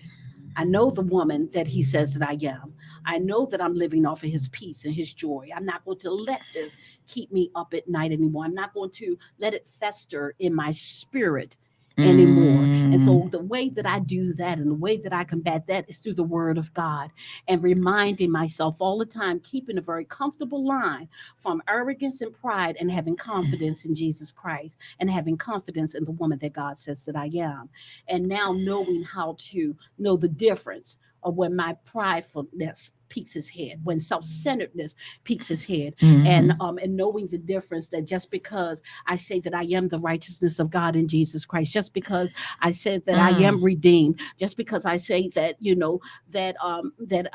that God has given me his inheritance, that has nothing to do with me. It has everything to do with my confidence in God and who he says that I am. You know? Powerful. And now Powerful. that's the kind of lesson that we need to teach the men and the women that come through our program, because they're coming from the same areas of brokenness and Mhm. darkness that I come from, of feeling less than, that on your best day, you Mhm. still feel like people are talking about you. On your best day, you're still feeling trampled on your best day, and you're clean and sober and you're working, you're still trying to do all these things, but you're still going home and crawling up. And so now it's time to do some internal work. All the stuff comes back fast. Wow. I'm Wow. telling you, it was when by the time I got out of rehab, my skin had cleared up. I started picking up weight. I could comb through my hair again because I was washing it, Right. brushing my teeth, so those things come back fast. The house, the cars, the job, that stuff comes back fast. But it's the internal work. And when people see the stuff, when people see that God is giving you your family back, when they see that you have your house back, and you have your car back, and you have a career, and you have those things, people are just so rejoicing. But they don't understand all of the internal turmoil that is still going on, and that stuff does not make you successful, that a career does not make you successful, that a call on your life, I think Rick Warren, I just posted it a couple of days ago, Mhm. that a career gives you a life. No, a career gives you a living, but a calling gives you a Your life. life. Right. You And did post that. I'm Yes. living a life today. Awesome. Awesome. I'm living Awesome. a life today. And so praising for recovery was Yes. birthed out of a bunch of pain. Yes. That's out of where I a was getting bunch ready of to go. stuff. Good. Right. And it started originally as a meeting of support at that same church that God sent me back to, Mm-hmm. and said, now you sit here and you learn from these people, and you let go of these resentments, and you understand the difference from people being ignorant about addiction, about mental health, and about all of your broken areas. And you understand that they loved you, but they just didn't know how to handle you. They didn't know how to care for you. Understand the difference with kind of resentment, because you thinking that people just didn't love you when they loved you. But when people are faced with something that is beyond them, they shy away from it. Not because they Wow. don't love you, Mm-hmm. but they don't know what to do. Mm-hmm. Mm-hmm. And so he sent me back because I had to let go of those resentments. Yes. You know? And you have to go back to heal in order for you to move into the place that he has for you to be. And people don't want to go through that process. People want to just let it go, forget about it, and be done with it. But you've got to go back. And no matter how that process may happen, it has to happen.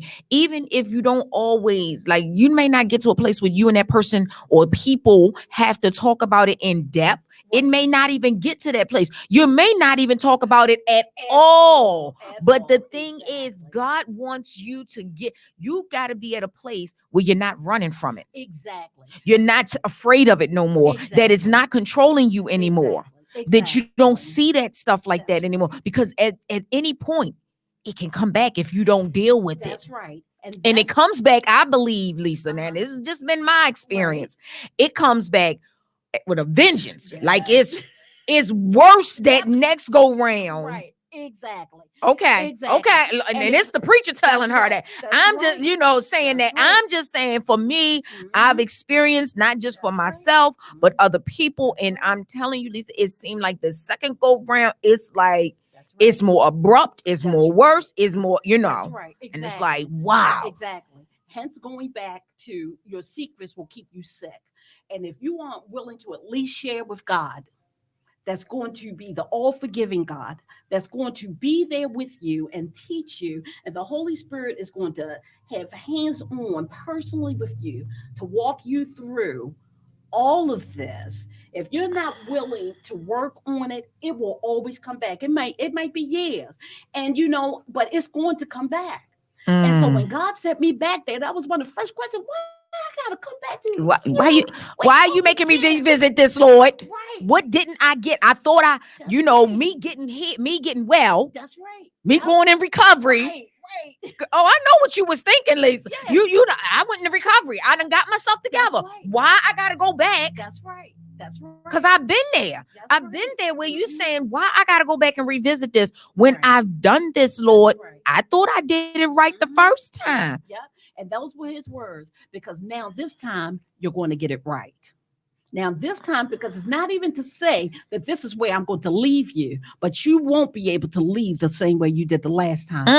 Because especially when you are dealing with a church that is really built on the foundation of God, and you're dealing with God's people, whether they knew how to deal with a sister like me or not, they were God's people.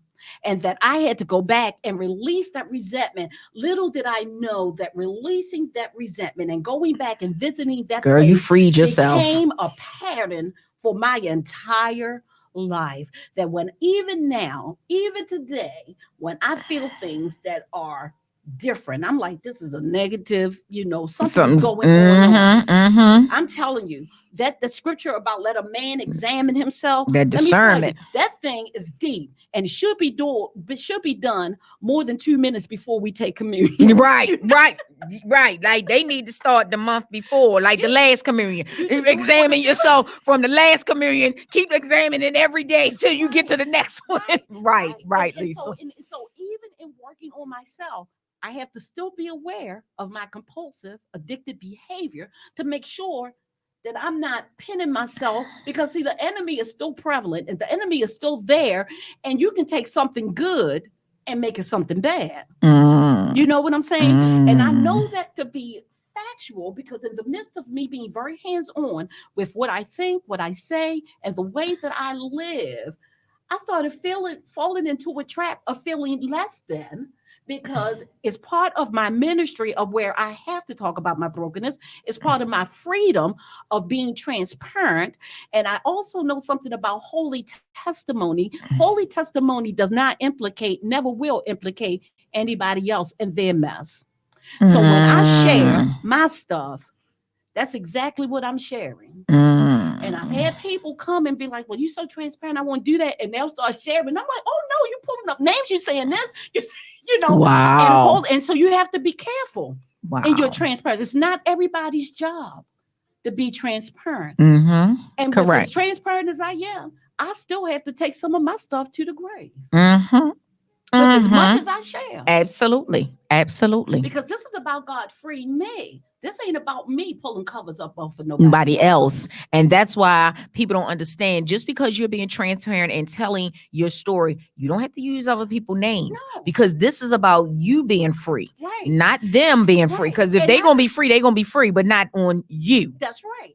And not only that, not just not using names, but not even pulling up enough details that people can connect the dots and figure it out. Because you know what I've discovered? What I've discovered is that the same God that forgave me is the same God that can forgive them. Absolutely. And who's to say? And I believe wholeheartedly that most of those people have been forgiven because God is using their stories. Yeah, absolutely. Because what happened is that I was a victim, but then I became a victimizer. Because hurt people hurt people. Right.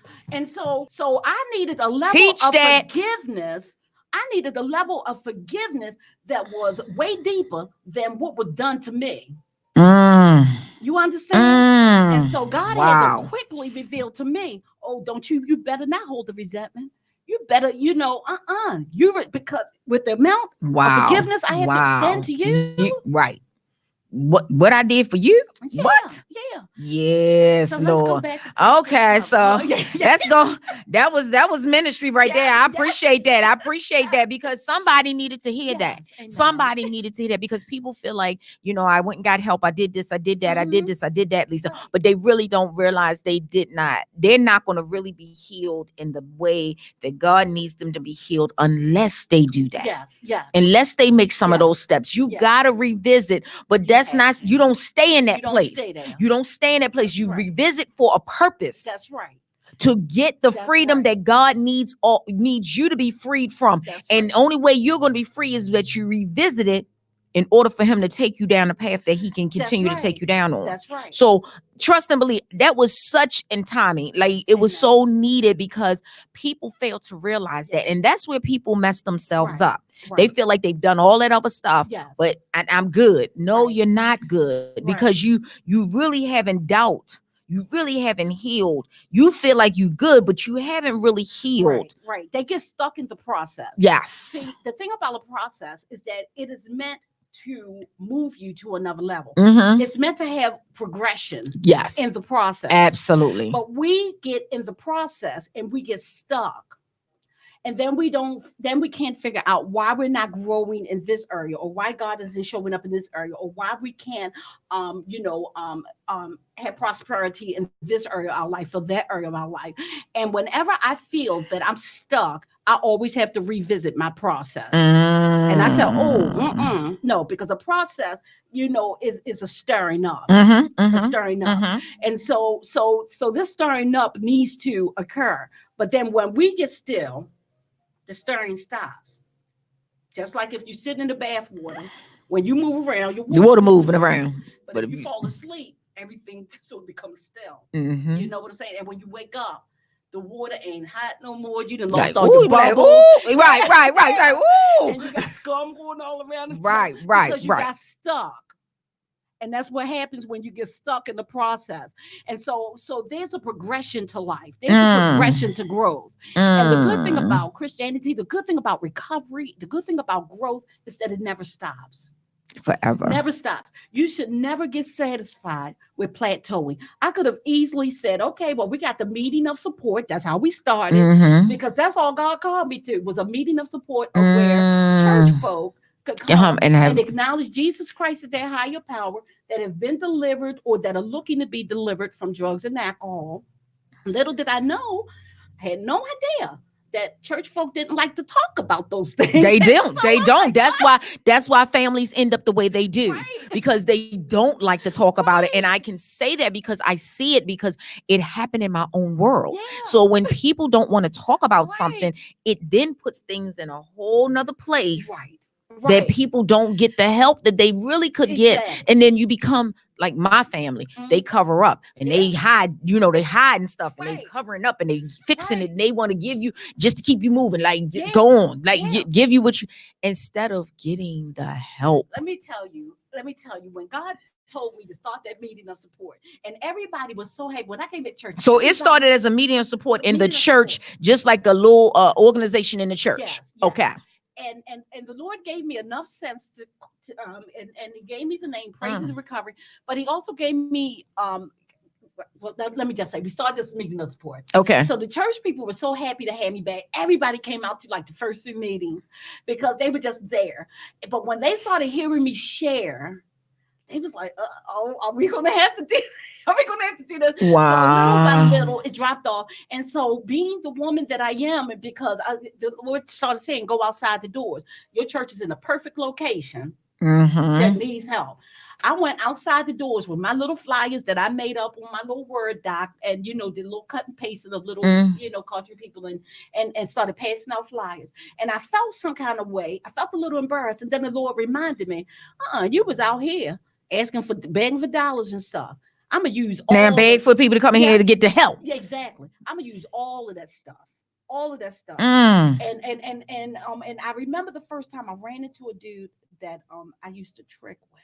Wow. And my hands started shaking with those flyers. And he was like, Lisa, what you doing out here? And I began right there. I'd only had about 6 or 7 months clean and sober, just rededicated my life to God. And I began to have a boldness come up in me saying, well, I go to this church now, and I'm shaking my head and like, so get away from me, Satan, Right. And I moved on. And he was like, well, good for you. And he moved on. And that was the end of that. But the end of that. And so that meeting of support. So then people from the streets started coming to the meeting. And so my father let us use the sanctuary, the altar. I said, Daddy, I think it's important because usually people like us, they put in the basements of church or the In a rec room closet, in and a stuff. office somewhere. Yeah, Mhm. exactly. And Daddy said, no, use the altar. I'm like, because I think it's important. I'm like, so, and I'll facilitate to make sure that we keep things in perspective, Mhm, mhm. because I knew we were going to be bringing broken people. Mhm, And mhm. these weren't going to be church people. Right. But this is where they needed to be. You know what I'm saying? And Wow. that Powerful. happened. And then some of the people wanted to get clean, but didn't know which direction to move in. So then I started building up relationships with rehabilitation centers in the city. And so that I could start referring people. I'd been to just about all of them, so I knew most of them. Okay, So I okay. started calling, was like, what has to happen if us to get this person in and that person in. They needed like co-pays and stuff. You're a good addict, you don't have money for copay. So I started holding fundraisers, started having bake sales and Okay. garage sales and stuff. Wow. And started and built up a little account specifically so when people wanted to come in, I could refer them and then I would go to the rehab and pay their copay. Wow. And then when people would come out of these 28-day programs, they would go back into the same neighborhood and same situation. So then I started looking for transitional houses, recovery houses, so that when people come out, they can go into a recovery home. Now, recovery homes are sort of like when you rent a room someplace. They can Yes. cost anywhere between $450, $500 to $700 a month. Okay. So I said, I'm going to have to start doing bigger fundraisers. Now, this is all God. This is all God. I'm gonna tell you, I'm not that smart or that connected. Okay. I'm just doing what I believe God wanted me to do. Awesome. And not only that, but I'm using the experience of what I watched my family do, trying to get me connected. Because most of these people don't have family like mine. You know what I'm Facts. saying? Facts. So I was able to use what I watched them do to get me in treatment and step out and do that. Wow. And so God just blessed. And then he had told me, he said, now let's make this a nonprofit organization. And I said, well, I'm working under the umbrella of the church. He says, no, I need this to be a completely separate entity because there's going to be a separation of church and state and that you're going to have to be aware of. And that you're going to have to be aware of that might be funding or might be certain things or certain venues that they'll let you in under praise and the recovery that they might not be so careful to let the church in. Correct. You know what I'm And saying? that's true. And this is all God. This is not stuff. Now, I was a businesswoman back in my heyday, but this is something completely different than A whole nother level. ever done. Yes. Yes. You know what I'm saying? Right. So I went to Dad and I said, this is what I believe God is telling me. And the good thing about my parents, that when they believe that when you say that God is telling you something, they trust the God in you. They're not going to start tripping off of, well, I need just to be under. They just not like that. Well, so okay, Lisa. So okay, you done became clean. You getting this going. So their trust level didn't change then. They trusted that you were being truthful because people do things that manipulative spirit because of what we did as an addiction. So that manipulative spirit, was there ever any doubt that they thought that maybe you were trying to pull wool over their eyes? Did they trust you again? Did they put you in, make you feel uncomfortable places and things like that? Let me tell you this. If they did, they didn't show it. Okay, good. But even more than that, it was about trusting God more than trusting me. And when you keep your eye on God and when you have true trust in God, that even when people are being manipulative, the Lord is going to reveal. Yes, He show will. some stuff. Absolutely. You know what I'm Absolutely, saying? He will. They can say all the yes because they love me, all they want. They're trusting God at this point. Okay. But God had already begun to reveal Himself mighty and strong early on in my life. Almost like, look, sis, you ain't got a bunch of time to play around with. We got work. We got some work to do. And you got a fast track. Now you got a fast track. Yeah, Okay. Yeah, there's some work to be done. Good. And not only that, but it was always a hole there that more outside of the church doors needed to be done. And so I'm coming into a place at the perfect time of where the softening of the heart and the tradition of being behind in between the four walls had already started taking place. Now they just need somebody that's going to help in that area. Somebody preferably that's already been there. Good. You know what I'm saying? Good. And so, Good. so in the midst of all that, then I started holding. We started having anniversaries and stuff every year. You know, because Wow. we were actually I got clean in 2006, and Praising the Okay. Recovery was founded in 2007. Awesome. And we were incorporated and made a nonprofit in March of 2009. Awesome. Oh my And God. so Look how God turned that thing around. He was moving. Yes, he was turning around, and he was turning around fast. That's awesome, Lisa. That is really, really awesome that, you know, you were able to hear from God, but you were able to, you know, focus, take something that you started as a ministry in church to take it to the level that it's at now. Yeah. That's a true blessing, a But true let blessing. me share this with you because I would not be giving the entire story if I did not tell you that when I got out of that rehab and they suggested that I go into a recovery house. And I'm like, well, look, we got a house. I ain't homeless. You know, I'm Right. gonna act like I was homeless. But- But you know, but now that I'm doing better, surely I should go clean. I mean, you know, Go go to- home. mhm. I can go home. And they made that suggestion, but even if within that short 28 days, they kept pressing the importance of following suggestions. Stop relying on your own thinking. That this program, you can never they say you can be too smart for this program, but you can never be too dumb for it. In other words, you can intellect out of anything. I see people do it almost on a daily basis. Intellectualize themselves out believing in God. Intellectualizing Wow. themselves out of why the church is not Wow. important. And you know, and so sometimes you can be too smart for something to your demise, but you can never be too dumb for it. You can never be too broken for it. And so in that 28-day secular program, they taught me about following suggestions.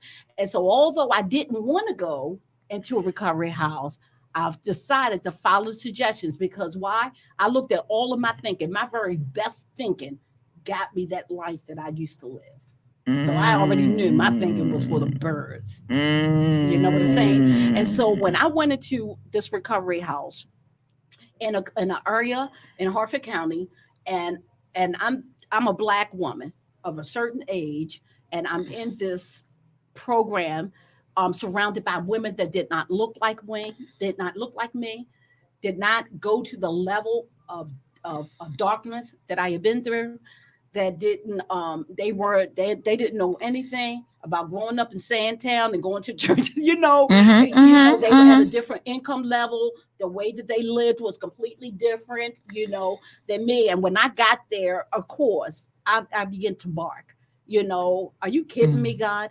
I have absolutely nothing in common with any of these women. Nothing.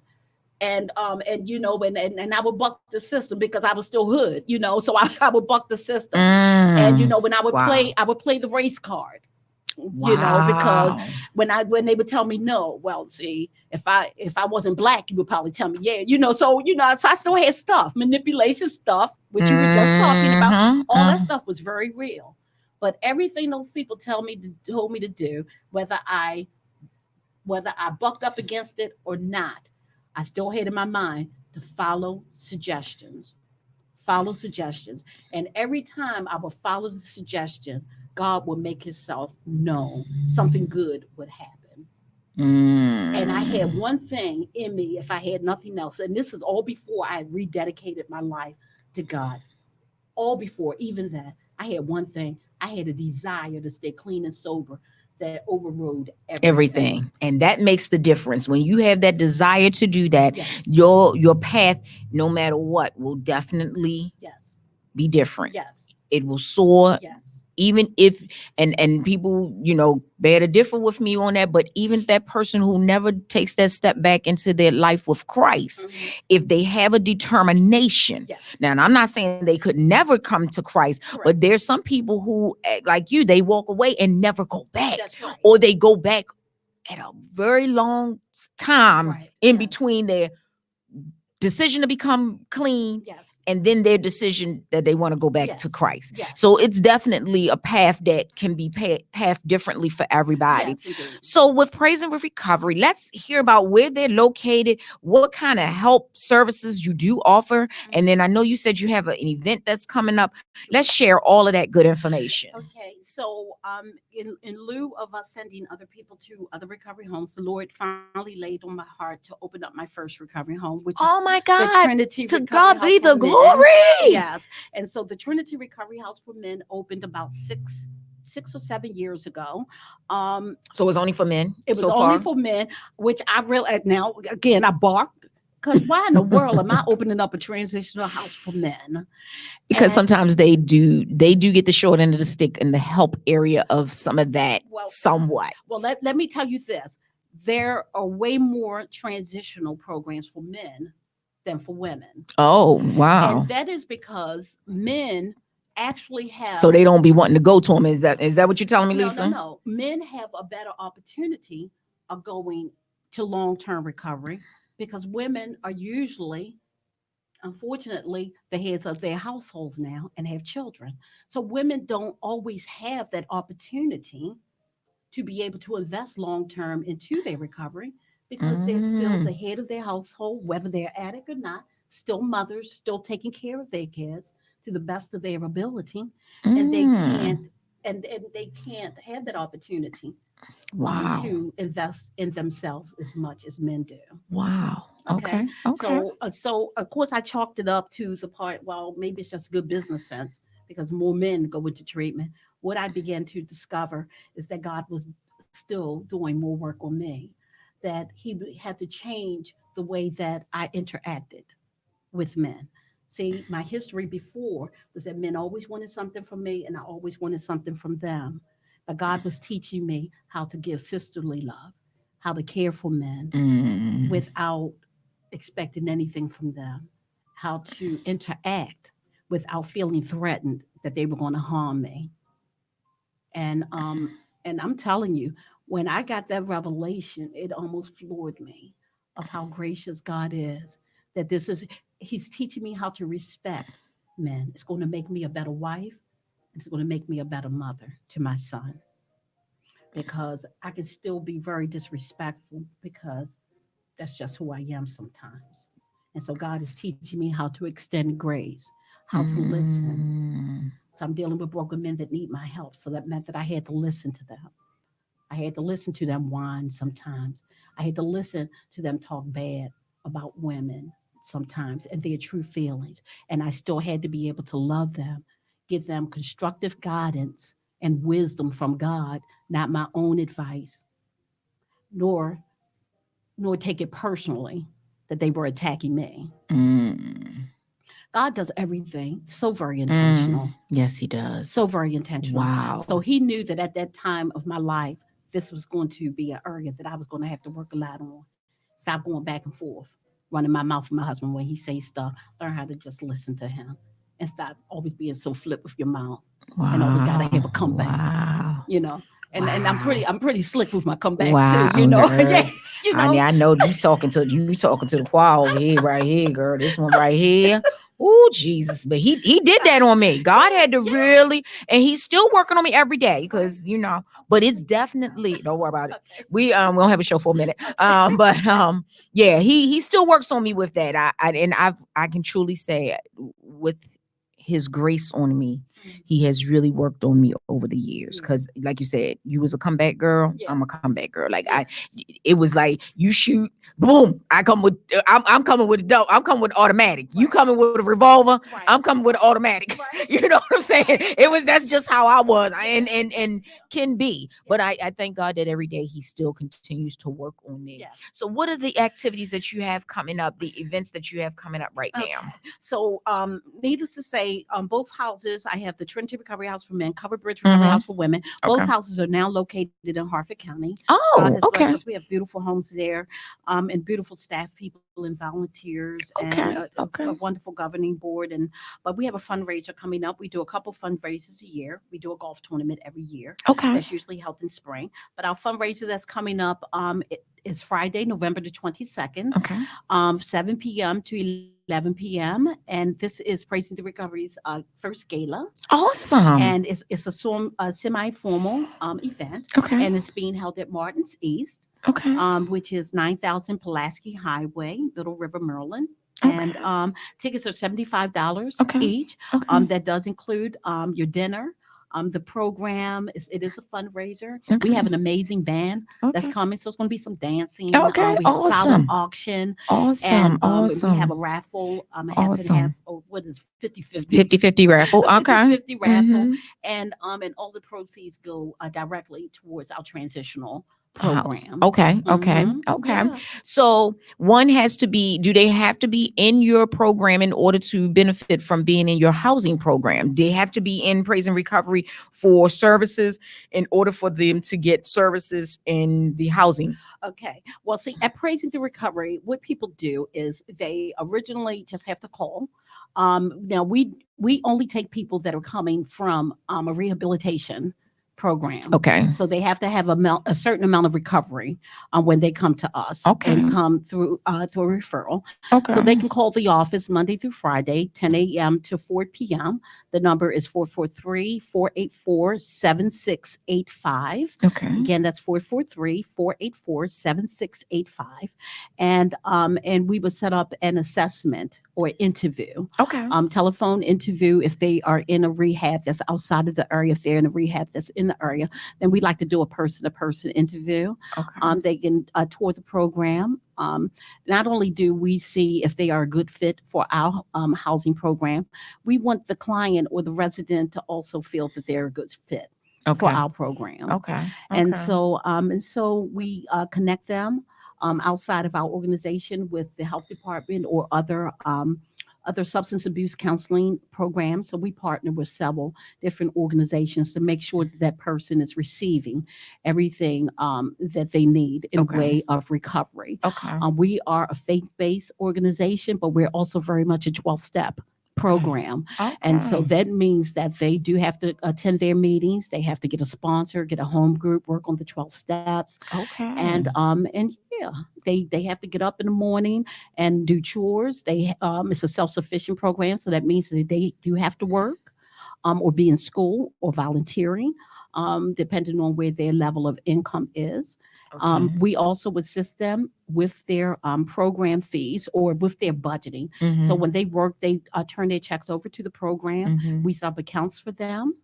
And this way, when they leave our program, which is 9 months to a year, they have monies already saved up. Awesome. Yeah, Awesome. yeah. Awesome. So once they go through your program, do you guys follow up with them and Oh, all of yeah. that? Yes, Good. we certainly do. One of the biggest kicks that I get is when I'm on Facebook and I look at women and men that have gone through our program that are still clean and sober today, Good. and how so many of them are still following a path of God and still Okay. attending a local church or wherever they were from. So do you have a situation where you might have a whole family? So like if the mom and the dad both were addicted, but then they get clean and they have children and they're working, do your housing program help for those type of families as well? No, we just have the two homes right now. We Okay. have one house for women. Okay. And they're very small programs, but impactful programs. We don't believe in numbers. Okay. We believe in impact. Okay. And so we the women's households a total of 6, the men's households a total of 6. We have living house managers for each program. Okay. And so and there is a dire need for Okay. homes that care for women and children Okay. or that care for families, but we happen to be one that where we have 2 separate homes for men and women. Okay. Mhm. Awesome. Yeah. Awesome. That is so awesome. Oh my gosh, this has been wonderful. I thank you so much that you have shared your story, but also shared about praising through recovery. It's every day, it's somebody who's trying to get make the move that you're making. Yeah. Every day there's somebody who's trying, even if they don't make success for the thought is there sometimes. And like my girlfriend and I talked about one day, Lisa, we was just saying how people don't just wake up and say, I want to be a drug addict, I want to be an alcoholic. Nobody says that. They don't, that ain't a career that nobody decide they want. I just don't believe that. And I believe that God still has his grace and mercy on each individual, no matter what path that they have had to follow. What I would like you to do is to give some encouraging word in your own fashion to someone. First, I want you to give all the information to get in praise and recovery if they want to come be a part of your program. I want you to do that first. And then I want you to give a closing statement that would be empowering to someone who may be struggling, who's trying, because them functionable, I'm gonna tell you anything. I can deal with the person that went straight hardcore like you. That functional person, I think they're the worst to deal with. I just feel like my experience has been the functional drug addict, the functional alcoholics are by far the worst to be challenged with to me. Right. Yeah. That's where the problem is. At least when you hardcore, you know where you are, you know what you're dealing with, and we there. You understand what I'm saying, Lisa?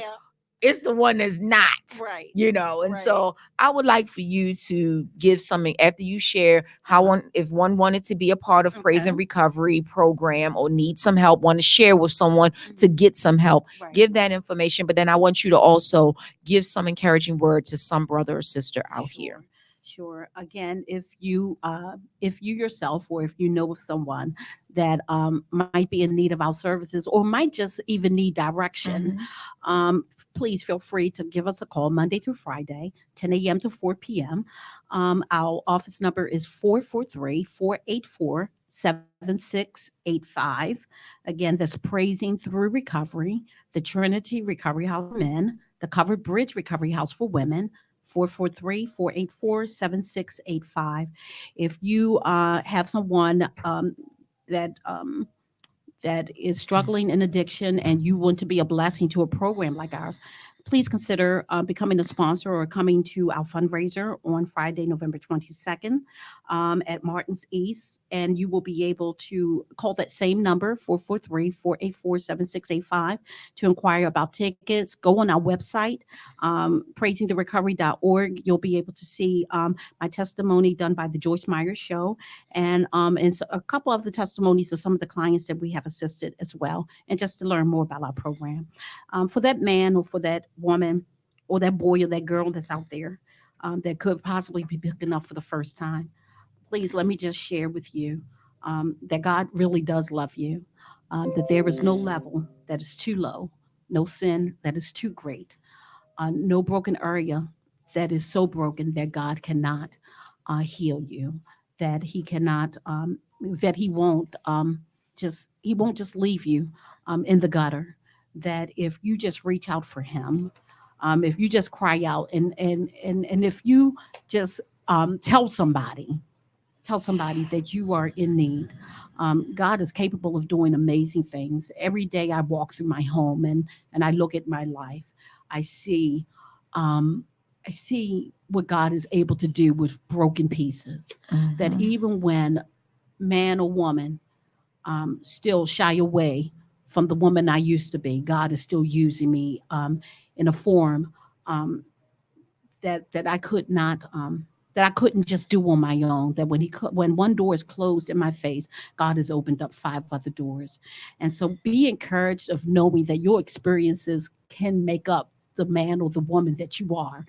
That when you can stand back and look at all of the broken areas and all of the addiction and all of the trauma that comes with the lifestyle that we have chosen for ourselves, and some of the trauma that we haven't chosen but that has happened to us, God is capable of taking all of that and just making you a beautiful mess. And he's able to just take that, just like you are a piece of clay, and just mold and shape you into something beautiful. And not just beautiful for yourself, but something beautiful that others can see and others can use and others can be blessed by. So be encouraged.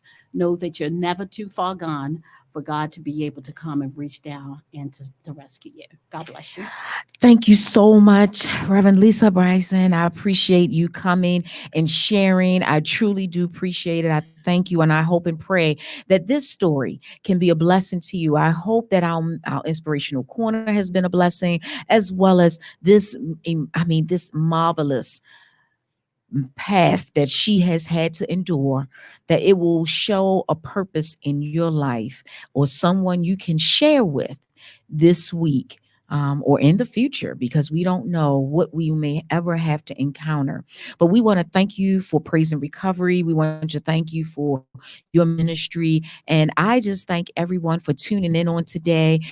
We had several people to tune in during the show, and people will continue to watch throughout the day and the week. And we just want this show to be a blessing, as we do every week, to be a blessing to someone who may find themselves in a place that is not pleasing to God and not pleasing to themselves, and that they can make a difference in someone's life. And so on this week, as you continue to go through your week, think about the things that you could do differently for you, but also think about doing things the way God sees you first. And that will make all the difference in your path as you move forward. I love you, but know that God loves you better than I ever could. Have a blessed and wonderful week, and know that we have Divinate coming up at 2 p.m. Talk to you later. Have a great and wonderful day. Bye.